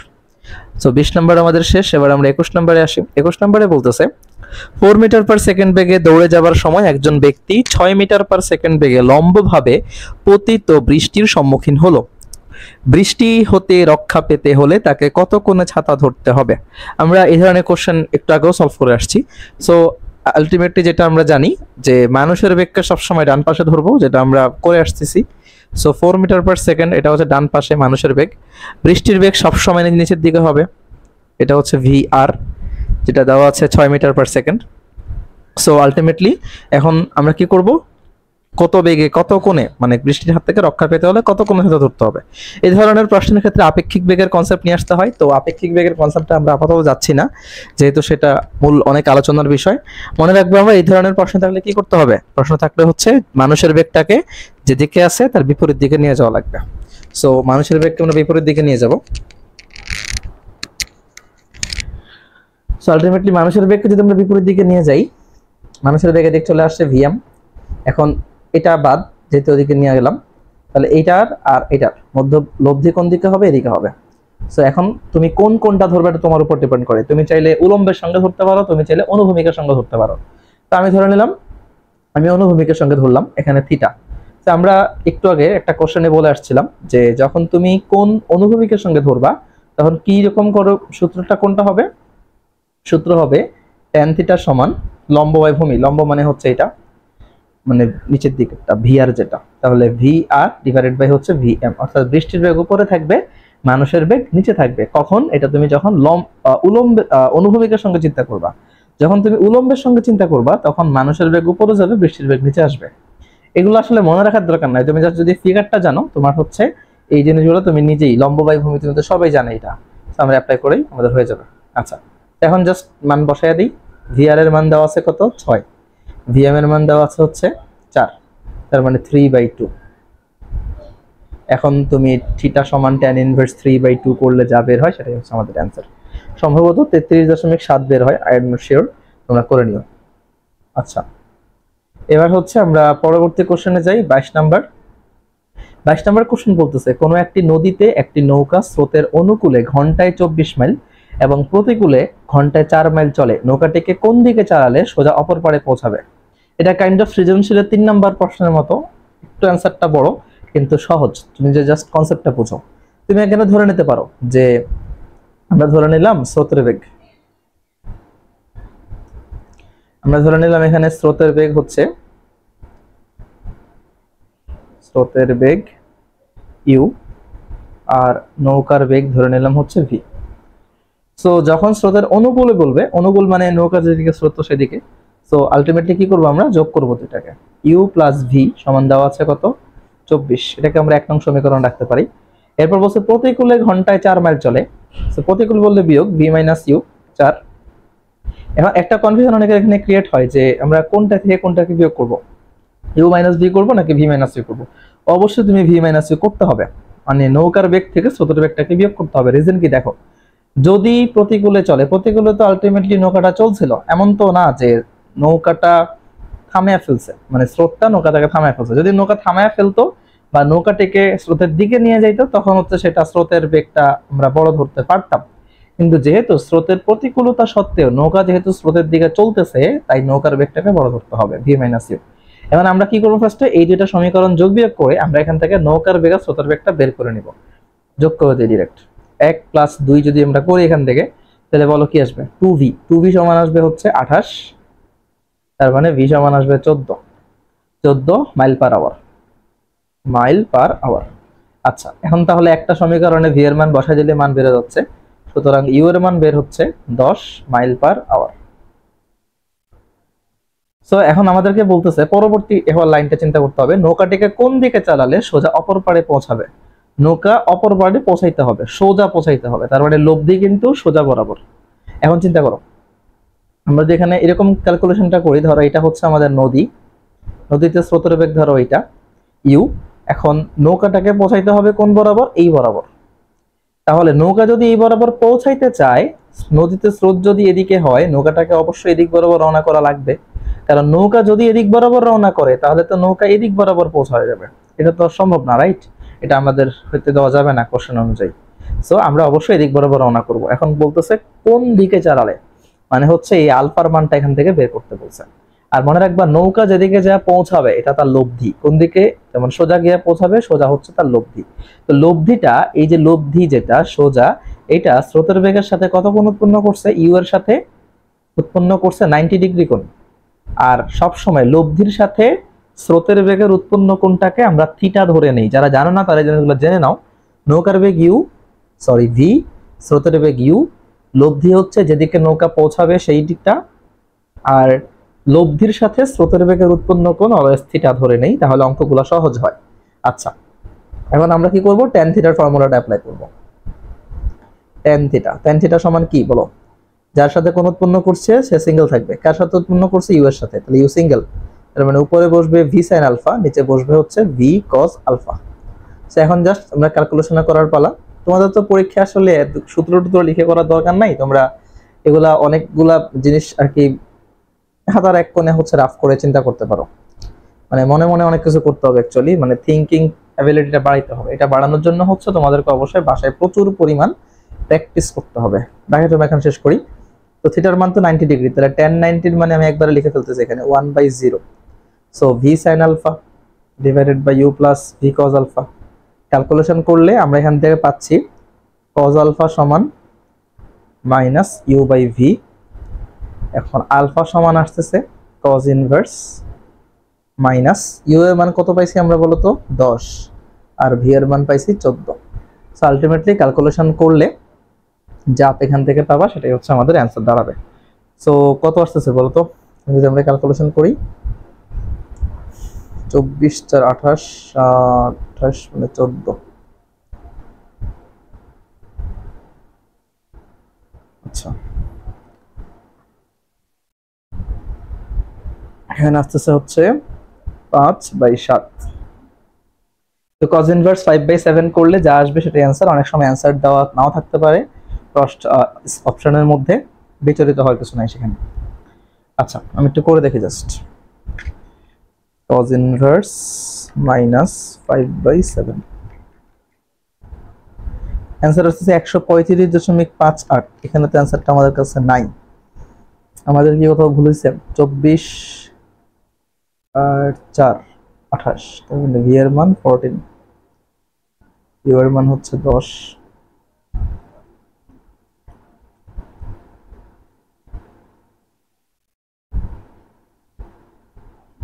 ভুল হওয়ার কথা না, এখানে 135 আসছে অ্যান্সার, যেটা আমাদের অপশন এখানে নাই। সো এটার অপশনটা আপাতত নাই, আমরা এটা স্কিপ করি। বাট ক্যালকুলেশনটা আশা করি বুঝছো, যদি না বুঝো কোথাও দেন জিজ্ঞেস করো। আচ্ছা, এবার হচ্ছে আমরা পরবর্তী কোশ্চেনে যাই। পরবর্তী কোশ্চেন 23 নম্বর কোশ্চেনটা হচ্ছে, সমকোণে একটি বিন্দুতে ক্রিয়াশীল দুটি সমান বলের লব্ধির মান যে কোনো একটি বলের কত গুণ হবে? মানে 2 গুণ, √2 গুণ, সমান, কোনোটাই নয়। সমকোণে একটি বিন্দুতে ক্রিয়াশীল দুটি সমান বলের লব্ধির মান যে কোনো একটি বলের, মানে বল দুইটা সমকোণে কাজ করতেছে, মানে 90 ডিগ্রি অ্যাঙ্গেলে কাজ করতেছে, আলফার মান 90 ডিগ্রি, তাদের মান হচ্ছে সমান সমান। আমরা ধরে নিই একটা বলের মান যদি পি হয় আর একটা বলের মানও পি হবে, তাদের মধ্যবর্তী কোণ হচ্ছে আলফা 90 ডিগ্রি। সো আমরা এখন ডিরেক্টলি লব্ধি সূত্রটা অ্যাপ্লাই করব। তাহলে √p² + p² + 2p * p cos 90। cos 90 এর ভ্যালু তো তোমরা সবাই জানো 0, তার মানে এইটুকু অংশ আমাদের 0 হয়ে যাচ্ছে। তাহলে p² + p² মানে আসতেছে 2p², তার মানে অ্যান্সার আসতেছে √2p, তার মানে p এর √2 গুণ, যে কোনো একটি বলে √2 গুণ, এটা হচ্ছে আমাদের অ্যান্সার। আচ্ছা, নেক্সট কোশ্চেনে যাই। নেক্সট কোশ্চেনটা 24 নম্বর কোশ্চেন, বলতেছে একই বিন্দুতে ক্রিয়াশীল দুটি ভেক্টর a এবং b এর মান যথাক্রমে 50 এবং 60 একক। ভেক্টর দুটির মধ্যবর্তী কোণ 60 ডিগ্রি হলে a ভেক্টর ডট b ভেক্টরের মান কত? মানে ডট গুণফলটা জানতে চাইছে। আচ্ছা, এই কোশ্চেনটা কিন্তু ইম্পর্টেন্ট একটু। বলতেছে ভেক্টর দুটির মধ্যবর্তী কোণ দেওয়া আছে 60 ডিগ্রি, তাদের মানও দেওয়া আছে। সো সিম্পল জিনিস, কি কি দেওয়া আছে এটা নির্ণয় করতে পারলেই, আর তুমি যদি জাস্ট সূত্র সম্পর্কে তোমার আইডিয়া থাকে এনাফ। আর আমাদের দেওয়া আছে আলফা, দেওয়া আছে কত? 60 ডিগ্রি। আলফা বা থিটা যাই বলি না, থিটা ধরি এখানে 60 ডিগ্রি। আমরা অলরেডি জানি a vector dot b vector সমান হচ্ছে ab cos থিটা। জানতে চাইছে a ভেক্টর ডট b ভেক্টরের ভ্যালু কত? মান বসাই দিই সিম্পল, 50 * 60 * cos 60 এর মান তো হাফ, তাহলে এখানে হাফ দিয়ে করলে 30 আসতেছে, তার মানে 50 * 30 1500। প্রথমটা হচ্ছে অ্যান্সার 1500 একক। সো আলটিমেটলি এটাই হচ্ছে এটার অ্যান্সার। ডান। 25 নাম্বারটা বলতেছে যে দুটি ভেক্টর রাশির প্রত্যেকটির মান 10 একক, উহারা একই বিন্দুতে পরস্পর 120 ডিগ্রি কোণে ক্রিয়া করলে লব্ধির মান ও দিক কত হবে? এখানে লব্ধির মান ও দিক জানতে চাইছে আমাদের কাছে। সো আমরা আবার কোশ্চেনটা একটু দেখি। দুটি ভেক্টর রাশির প্রত্যেকটির মান দেওয়া আছে 10 একক, উহারা একই বিন্দুতে পরস্পর 120 ডিগ্রি কোণে কাজ করলে লব্ধির মান ও দিক, তার মানে প্রথমে লব্ধির মান পরে দিক। সো কি দেওয়া আছে? দুইটা ভেক্টরের মান দেওয়া আছে 10 10 করে, আলফা দেওয়া আছে 120 ডিগ্রি। লব্ধির মান বের করে ফেলি আমরা তাহলে ফার্স্টে। tan² + tan² 2 * 10 * 10 cos 120। cos 120 ডিগ্রির মান হচ্ছে -হাফ, তাহলে এই 2 আর ওই 2 কাটা গিয়ে -1 থাকবে, তার মানে এখানে একটা মাইনাস চলে আসবে, তার মানে 100 + 100 মাইনাস এই 10 * 10 মানে 100, তাহলে 100 100 কাটাকাটি 100 মানে আসতেছে 10 একক, তার মানে 10 একক। এখন আমাদের অপশনের দিকে তাকাবো, 10 একক কোনটা কোনটা? এই 1 আর 3 10 একক আছে। এখন তার মানে 2 নাম্বার আর 4 নাম্বার মানে অলরেডি তারা ডিলিট অপশন থেকে। এখন আছে আমরা হচ্ছে কত ডিগ্রি কোণ, তো ভেক্টরের অ্যাঙ্গেল কেমনে বের করতে হয় বলো তো? tan থিটা দিয়ে, তাই না? আমরা ধরে নেই এখানে হচ্ছে এই একটা চিত্রটা এঁকে নিলে সুবিধা, তোমাদের তো আর পরীক্ষা চিত্র আঁকার দরকার নাই। এটা হচ্ছে পি, এটা হচ্ছে ধরো পি, যদি দুটা সেম মানের ভেক্টর এবং মধ্যবর্তী কোণ 120 ডিগ্রি, 120 ডিগ্রি। লব্ধি হচ্ছে ধরে নিলাম মাঝখানে, আমি থিটা ধরে নিলাম এই পি এর সাথে, যে কোনো একটা সঙ্গে ধরলেই হইলো। সো এখানে উপরে কত হবে তাহলে? পি sin 120, নিচে হবে যার সাথে কোণ উৎপন্ন করছে, মানে এই পিটা নিচে হবে, আবার ওই পি সমান হবে cos 120। এখন আমাদের কাছে মান দেওয়া আছে পি এর, সো এটা হচ্ছে 10 * sin 120 মানে হচ্ছে সম্ভবত √3/2 হবে, sin 120 √3/2, √3/2। আর এখানে p এর মান হচ্ছে 10, cos 120 এর মান -1/2, তার মানে tan * -1/2। সো ক্যালকুলেশন করলে আলটিমেটলি মান বের হবে 5√3, নিচে হচ্ছে 10 - 5, তার মানে 5√3/5, 5 কাটাকাটি √3। এখন বলো তো tan কত ডিগ্রির মান √3? tan থিটার মান হচ্ছে √3, tan 60 এর মান √3, রাইট? তাহলে 60 ডিগ্রি, তার মানে এটাই হচ্ছে আমাদের রাইট অ্যান্সার। এটাও এখানে রাইট অ্যান্সার না, এক নাম্বারটা বাদ। আশা করি এটা বুঝতে পারছো তোমরা, জাস্ট এনাফ, মানে নরমাল একদম। তুমি যদি জাস্ট ভেক্টরের নরমাল লব্ধি সূত্র জানো, লব্ধির মান নির্ণয় সূত্র জানো, ডট গুণন ক্রস গুণনের নরমাল সূত্রগুলো জানো, এনাফ। এখন হচ্ছে আমরা 26 নাম্বার লাস্ট কোশ্চেন, কোনটি ভেক্টর বিভাজনের উদাহরণ? ভেক্টর বিভাজনের উদাহরণ মনে রাখবে, এখানে কয়টা অপশন দেওয়া আছে? 4টা। নৌকার গতি, পাখির উড্ডয়ন, চলন্ত গতিতে পড়ন্ত বৃষ্টি এবং সরল দোলক। মনে রাখবা নৌকার গতি। নৌকার গতিতে কি হয় বলতো? এই একটা নৌকা থাকে যে তার চাকে একটা রশি দিয়ে টানা হয়, এটাকে বলা হয় গুণ টানা। তো এটাকে আমরা দুইটা অংশে ভাগ করে ফেলি, এটাকে বলা হয় ভেক্টর বিভাজন। আর পাখির উড্ডয়ন যেটা, এটা হচ্ছে তোমার ভেক্টরের যোগের নিয়ম, আই মিন ভেক্টর অ্যাডিশনের নিয়ম, বিভাজনের নিয়ম কিন্তু এটা না। তারপর সরল দোলক, এটাও সেম। তারপরে হচ্ছে চলন্ত গতিতে পড়ন্ত বৃষ্টি, এটাও অপশন হবে না। তার মানে নৌকার গতি হচ্ছে এখানে কারেক্ট অ্যান্সার। আচ্ছা, এখন আসি আমরা তোমাদের এই চ্যাপ্টারে, ভেক্টর চ্যাপ্টারে যে গুরুত্বপূর্ণ সূত্রগুলো লাগবে, আমি জাস্ট সব সূত্রগুলো একবারে তোমাদেরকে লিখে দিচ্ছি। সূত্রাবলী, প্রথমেই তোমাদের যে জিনিস শিখতে হবে সেটা হচ্ছে ত্রিভুজ সূত্র। ত্রিভুজ সূত্র, সো ত্রিভুজ সূত্রটা কেমন আমরা একদম শর্টে আলোচনা করে দিব। A B C, A B C. So এখন দেখো, আমরা যদি এটাকে পি ভেক্টর দিই, এটাকে যদি আমরা কিউ ভেক্টর দিই, এটাকে যদি আমরা আর ভেক্টর দিই, তাহলে p vector plus Q vector সমান হবে আর ভেক্টর। তার মানে দুইটা ভেক্টর যদি একই ক্রমে ক্রিয়া করে, তাদের লব্ধি বিপরীত ক্রমে ক্রিয়া করবে। এটাই হচ্ছে প্রথম সূত্রটা, ত্রিভুজ সূত্রটা যেটা আমরা বলি। আচ্ছা, তারপর হচ্ছে, আচ্ছা এখন এখানে আবার একটা মানে একটু ফার্দার কোশ্চেন আসতে পারে, অন্যরকম কোশ্চেন। যেমন বলতে পারে যে পি প্লাস কিউ, তাহলে প্লাস আর ইকুয়াল কত হবে? ইকুয়াল হবে 0 ডিগ্রি। কেন? কারণ তুমি এটা চিন্তা করো, তুমি যদি হচ্ছে এখানে এটাকে লিখতে চাও এরকম করে, আমি ধরো এই যে এই চিহ্নটা এখানে যে আর আছে, এটাকে যদি আমি উল্টে দিই আর ভেক্টর, তাহলে কি হবে বলতো? এখানে আর এর জায়গায় কি আসবে? আমরা যদি লিখি পি প্লাস কিউ ইকুয়াল, আমরা তো শিখছিলাম শুধু আর, এখন আসবে কি মাইনাস আর। তার মানে সুতরাং P vector plus Q vector, আরটাকে এই পাশে নিয়ে আসলে প্লাস আর হয়ে যাবে, তার মানে আর ইকুয়াল হচ্ছে 0 হয়ে যাবে। সো এই জিনিসগুলো একটু পড়ার সময় খেয়াল করে পড়বা। আচ্ছা, ত্রিভুজ সূত্র গেল, এবার আসি আমরা সামান্তরিক সূত্র। সামান্তরিক সূত্রের তোমাদের কি লাগবে এখান থেকে? লব্ধির মান আর লব্ধির দিক। সো লব্ধির মান আর সমান √p² plus q² plus 2pq cos alpha. এই আলফাটা কি? আলফা হচ্ছে দুইটা ভেক্টরের মধ্যবর্তী কোণ। আমরা যদি ধরি এটা হচ্ছে p, এটা হচ্ছে q, এটা হচ্ছে ধরো লব্ধি r, তাহলে এই আলফা হচ্ছে এই মধ্যবর্তী কোণটা, p আর q এর মধ্যবর্তী কোণটা হচ্ছে আলফা। আমরা এর পরের সূত্রে যাই। পরের সূত্রটা হচ্ছে লব্ধির দিক, 2 নম্বর সূত্র।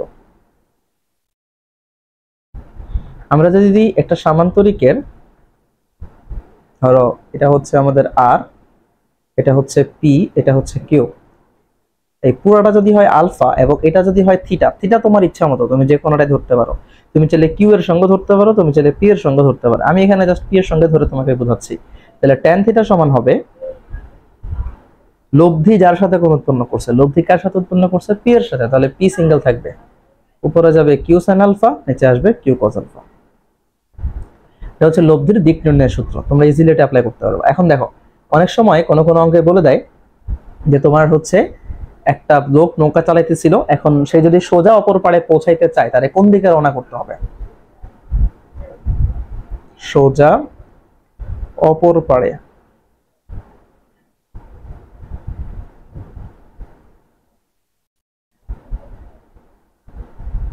পৌঁছাতে হলে রওনা করার দিক, সেটা মনে রাখবা। সূত্রটা ডিরেক্টলি অ্যাপ্লাই করা যায়, cos inverse minus u/v। Just এটা তোমরা শর্টকাট সূত্র হিসেবে মনে রাখতে পারো। ইউ হচ্ছে নৌকার বেগ, ভি হচ্ছে স্রোতের বেগ, জাস্ট এটা মনে রাখবা। সরি, উল্টা বলছি। ইউ মানে এখানে স্রোতের বেগ অলওয়েজ, আর ভি মানে এখানে নৌকার বেগ, নৌকার বেগ। ডান। এরপর হচ্ছে আমরা চলে যাব ভেক্টর বিভাজন। ভেক্টর বিভাজন, যার সাথে কোণ উৎপন্ন করবে সে কস, যার সঙ্গে উৎপন্ন করবে না সে হচ্ছে সাইন। অর্থাৎ ধরো তুমি এ একটা মূল ভেক্টর আর, এটাকে তুমি দুই ভাগে ভাগ করে ফেললা, এক ভাগ পি এক ভাগ কিউ। এখন এটা যদি হয় থিটা, তাহলে আমরা ইজিলি বলতে পারবো পি সমান আর কস থিটা, কারণ মূল ভেক্টর আর পি এর সাথে কোণ উৎপন্ন করছে, যার সাথে উৎপন্ন করবে সে কস, তার মানে আর কস থিটা। আর কিউ এর সাথে যেহেতু কোণ উৎপন্ন করে নাই, তাই আমরা কিউ সমান লিখতে পারবো আর সাইন থিটা। তো উপাংশের কনসেপ্টটা খুবই ইম্পর্টেন্ট। একটা ভেক্টরকে যদি দুই বা ততোধিক উপাংশে ভাগ করা হয়, যার সঙ্গে অ্যাঙ্গেল থাকবে সে কস, যার সঙ্গে অ্যাঙ্গেল থাকবে না সে হচ্ছে সাইন। সো ভেক্টর বিভাজন গেল। ভেক্টর বিভাজনের পরে হচ্ছে ডট গুণন। ডট গুণনের আরেকটা নাম হচ্ছে কি, স্কেলার গুণন। অনেক সময় এটা দিয়েও পরীক্ষায় কনফিউজড করার চেষ্টা করে। সো ডট গুণনের যে বেসিক সূত্রগুলা, এ ডট বি সমান হচ্ছে এ বি কস থিটা, এটাই হচ্ছে মেইন। আর তোমরা তো এগুলো জানো যে আই ডট আই সমান হচ্ছে জে ডট জে সমান কে ডট কে, এগুলো হচ্ছে 1 হয়। কিন্তু যদি বিপরীত হয়, যেমন I dot J, J dot K, K dot I, এগুলো সবগুলো হবে কত, 0। আর একটা কথা মনে রাখতে হবে, দুইটা ভেক্টরের মধ্যবর্তী কোণ যদি 90 ডিগ্রি হয়, এটা মনে রাখবা, থিটা যদি 90 ডিগ্রি হয়, এটা 90 ডিগ্রি হলে a vector dot b vector equal হবে 0, মানে ডট গুণফল হবে 0, মনে রাখবা। আচ্ছা, তারপরে এখানে অনেক সময় এরকম একটা কোশ্চেন আসে যে ধরো এ ভেক্টর সমান দেওয়া আছে A X I cap plus A Y J cap plus A Z K cap হলে ভেক্টরটি তিনটি অক্ষের সাথে কত কোণ উৎপন্ন করে। অর্থাৎ এই ভেক্টরটা এক্স অক্ষের সাথে কত কোণ উৎপন্ন করছে, ওয়াই অক্ষের সাথে কত কোণ উৎপন্ন করছে, জেড অক্ষের সাথে কত কোণ উৎপন্ন করছে, এই জিনিসটা আমাদেরকে বের করতে বলে। এটার একটা ফর্মুলা আমি দেখা দিচ্ছি। এটা হচ্ছে তোমার থিটা, যদি আমরা এক্স অক্ষের সাথে বের করতে যাই তাহলে হবে cos ইনভার্স 1, শুধু আই ক্যাপের সাথে যে উপাংশটা আছে সেটা নিবা। অর্থাৎ এ এক্স হবে উপরে আর নিচে হবে তোমার এ ভেক্টরের মান। অর্থাৎ এটাকে তুমি রুট ওভার দিয়ে A X square plus A Y square plus A Z square করলে যা আসে সেটা। ওয়াই অক্ষের সাথে যখন তুমি অ্যাঙ্গেলটা বের করবা, জাস্ট তুমি জে ক্যাপের সঙ্গে সহগটা নিবা, মানে এ ওয়াই নিবা। আর এখানে সরি, এখানে তো cos ইনভার্স হবে শুরুতে একটা,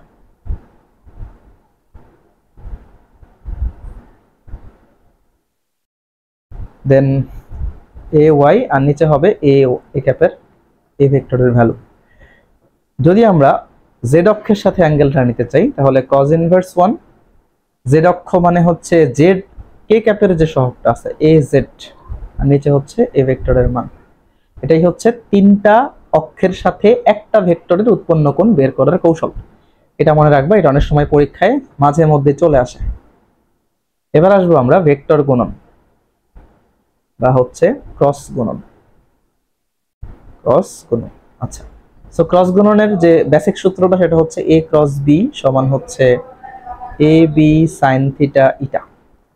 আর সবসময় মনে রাখবা যে ভেক্টর গুণনের রেজাল্টটা অলওয়েজ একটা ভেক্টর রাশি হবে। আর মনে রাখবা এখানে যে আমরা তো জানি এগুলা, যে I cross I, J cross J, K cross কে, এগুলা সবসময় শূন্য ভেক্টর হয়। আর যদি তোমার আই ক্রস জে থাকে, ধরো বললো আই ক্রস জে, তারপর বললো জে ক্রস কে, এগুলো ইকুয়াল কত। তো আমি জাস্ট একটু নিয়মটা শিখাই দিচ্ছি তোমাদেরকে। এরকম একটা গোল এঁকে নিবা প্রশ্নের মধ্যে, এঁকে এখানে আই ক্যাপ দিবা, এখানে জে ক্যাপ দিবা, এখানে হচ্ছে কে ক্যাপ দিবা। দেন এখন বলছে আই জে, তার মানে তুমি কোন দিকে যাচ্ছ, দেখো তোমার ক্রমগুলো তুমি কিন্তু দিছো ক্লকওয়াইজ। সো আই জে তোমার ক্লকওয়াইজ যাচ্ছে, এরপরে কি আছে কে, তার মানে এখানে হবে কে। জে কে ক্লকওয়াইজে আসো, কোনো সমস্যা নেই, জে কে এর পরে কে আছে আই, তার মানে এটা হবে আই। এরপর আমি যদি লিখি কে আই, দেখো কে আই ক্লকওয়াইজ যাচ্ছ, এরপরে কে আছে জে। কিন্তু এখন তোমাকে যদি বলে জে আই, তুমি কি এখন ক্লকওয়াইজ যাচ্ছ? তুমি কিন্তু দিছো ক্লকওয়াইজ, কিন্তু তোমাকে বলতেছে অ্যান্টি ক্লকওয়াইজ যেতে, তার মানে মাইনাস হবে। সো জে আই উল্টা দিকে যাচ্ছ, তার মানে হচ্ছে মাইনাস কে। এরকম করলে কে ক্রস জে মানে হবে মাইনাস আই, আবার জে ক্রস আই হবে মাইনাস কে। এই জিনিসগুলো খেয়াল রাখো, এমসিকিউর জন্য ব্যাপক ইম্পর্টেন্ট এগুলা। তারপরে হচ্ছে আমরা যদি চলে যাই, আমাদের হচ্ছে ক্রস গুণনের যে একটা নিয়ম আছে, থিটা সমান যদি 0 ডিগ্রি বা 180 ডিগ্রি হয়, অর্থাৎ অথবা এটা বলতে পারো এ এবং বি পরস্পর সমান্তরাল হলে, পরস্পর সমান্তরাল হলে তাদের ক্রস গুণফল হবে কিন্তু 0। এটা মনে রাখো, ক্রস গুণফল 0। এখন অনেক সময় একটা প্রশ্ন আসে যে ধরো এ ভেক্টর সমান, একটা এক্সাম্পল দিচ্ছি তোমাদেরকে। এ ভেক্টর সমান ধরো আছে 2i ক্যাপ মাইনাস ধরো আছে mj ক্যাপ প্লাস হচ্ছে ধরো আছে 6k ক্যাপ। বি ভেক্টর সমান আছে যে তোমার ধরো 6i ক্যাপ প্লাস ধরো 2j ক্যাপ, আর এখানে আছে হচ্ছে প্লাস 18k ক্যাপ। এখন তোমাকে প্রশ্নটা হচ্ছে এরকম যে m এর মান কত হলে, m এর মান কত হলে a এবং b পরস্পর সমান্তরাল হবে অথবা এটা সমান 0 হবে। এই ধরনের প্রশ্ন আসলে মনে রাখতে হবে, অত বড় করে তো সৃজনশীলের মতো করা যাবে না। তো আমাদেরকে হচ্ছে শর্টকাট নিয়ম প্রয়োগ করতে হবে। শর্টকাট নিয়ম প্রয়োগ কিভাবে করব? সিম্পল, খুবই সিম্পল। আমরা হচ্ছে জাস্ট সহগগুলো ভাগ করে দেব। এই যে এখানে 2 আছে, এখানে 6 আছে, তার মানে লিখবো 2/6। এখানে মাইনাস m, এখানে 2, লিখবো মাইনাস m ডিভাইডেড বাই 2। এখানে 6, এখানে 18, তার মানে লিখবো 6/18। এবার তুমি দুইটা দুইটা করে নিয়ে ক্যালকুলেশন করো। যেহেতু m এর মান বের করতে হবে, তার মানে m কে রাখতে হবে। তার মানে ফার্স্টে যদি আমরা এই দুইজনকে নিয়ে ক্যালকুলেশন করি, 2/6 ইকুয়াল মাইনাস m/2, তাহলে কত হবে? m এর মান আসবে মাইনাস 2/3। আবার তুমি যদি ওইটাকে নিয়ে ক্যালকুলেশন করো, এটাকে নিয়ে, মাইনাস m/2 সমান হচ্ছে 6/18, তাহলে হচ্ছে m ইকুয়াল কত আসবে? 12 আর হচ্ছে 18, তার মানে 2/3 আসবে। এটা সেম অ্যান্সার। সো এই জিনিসটা, এই সূত্রটা হচ্ছে মনে রাখো, কারণ এটা অনেক জায়গায় অনেক ক্ষেত্রে কাজে লাগে, অনেক অ্যাডমিশনে কাজে লাগে। আচ্ছা, এরপরে হচ্ছে আমরা ক্রস গুণনের অ্যাপ্লিকেশনে যাচ্ছি। সামান্তরিকের ক্ষেত্রফল, সামান্তরিকের ক্ষেত্রফল।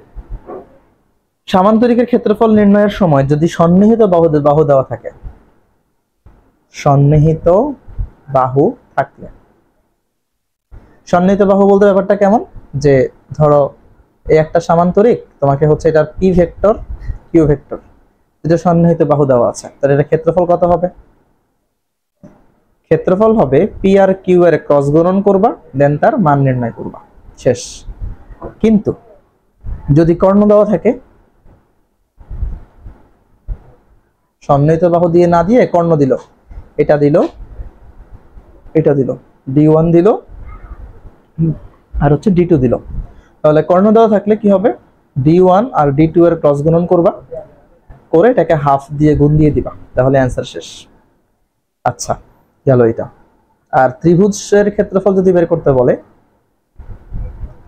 ত্রিভুজের ক্ষেত্রফল কোনো কথা নাই, জাস্ট যে দুইটা বাহু দেওয়া থাকবে তাদের ক্রস গুণন করে হাফ দিয়ে গুণ দিয়ে দিবা, এটা হচ্ছে ত্রিভুজের ক্ষেত্রফল নির্ণয়। আর এই তো মোটামুটি হচ্ছে এখানে ভেক্টরের যা যা ছিল কনসেপ্ট। আর হচ্ছে তোমার ওই লাস্টের টপিকটা ভেক্টর ক্যালকুলাস, যেটা এখানে যদি গ্রেডিয়েন্ট বলে তাহলে হচ্ছে নেবলা, ধরো এর গ্রেডিয়েন্ট বের করতে বল, তার মানে নেবলা এ। আর মনে রাখবা গ্রেডিয়েন্ট সব সময় স্কেলার রাশির হয়, স্কেলার রাশির গ্রেডিয়েন্ট বের করা সম্ভব, ভেক্টর রাশির কখনো গ্রেডিয়েন্ট বের করা পসিবল না। গ্রেডিয়েন্টের ব্যাপারটাই হচ্ছে এটা যে স্কেলার থেকে তুমি একটা জিনিসকে ভেক্টর বানায় ফেলবা। আচ্ছা, আর নেবলার যে ইকুয়েশন, এটা তো জানা কথা তোমাদের, i del del x j del del y plus হচ্ছে k del del z. Gradient শেষ। আমরা 2 নম্বরে শিখবো হচ্ছে ডাইভারজেন্স। ডাইভারজেন্স মানে অলওয়েজ মনে রাখবা ডট গুণন করতে হয়। ডাইভারজেন্স মানে ডট গুণন করতে হয়। কার কার ডট গুণন? ধরে নাও এ, আর ডাইভারজেন্স সবসময় কার বের করতে হয়? ডট গুণন, যেহেতু দুইটাই ভেক্টর রাশি হওয়া লাগবে। তো ধরে নিলাম নেবলা আর একটা হচ্ছে এ, এই দুজনের ডাইভারজেন্স বের করতে বললো। অলওয়েজ ডট গুণন, ডট গুণন যেভাবে করি আমরা ঠিক সেরকম করেই আমরা ডাইভারজেন্স বের করতে পারি।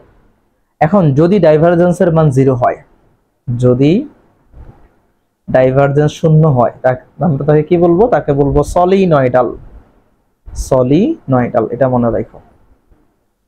আচ্ছা, তারপর হচ্ছে কার্ল। কার্ল মানে মনে রাখবো অলওয়েজ কি মনে রাখবা? ক্রস গুণন। ক্রস গুণন। সো ক্রস গণনা দুইটা ভেক্টরের মধ্যেই হয়, তার মানে নেবলা ক্রস এ দিলাম। এবং মনে রাখতে হবে কার্ল যদি 0 হয়, যদি তুমি কার্ল ক্যালকুলেশন করে 0 পাও, তাহলে ভেক্টরটি হবে অঘূর্ণনশীল। যে ভেক্টরের কার্ল 0 পাবা সেটা হবে অঘূর্ণনশীল, ওই ভেক্টরটা অঘূর্ণনশীল হবে। আর যদি কার্লের মান 0 না পাও, তখন ভেক্টরটা হবে ঘূর্ণনশীল। তো এই আজকের ক্লাস আমাদের এই পর্যন্তই থাকবে। যদি তোমাদের কোনো প্রশ্ন থাকে তোমরা অবশ্যই সেটা কমেন্টে আমাকে জিজ্ঞেস করতে পারো। যদি ক্লাস ভালো লেগে থাকে তাহলে হচ্ছে লাইক কমেন্ট করে দিও। আজকে এখানেই শেষ। আল্লাহ হাফেজ।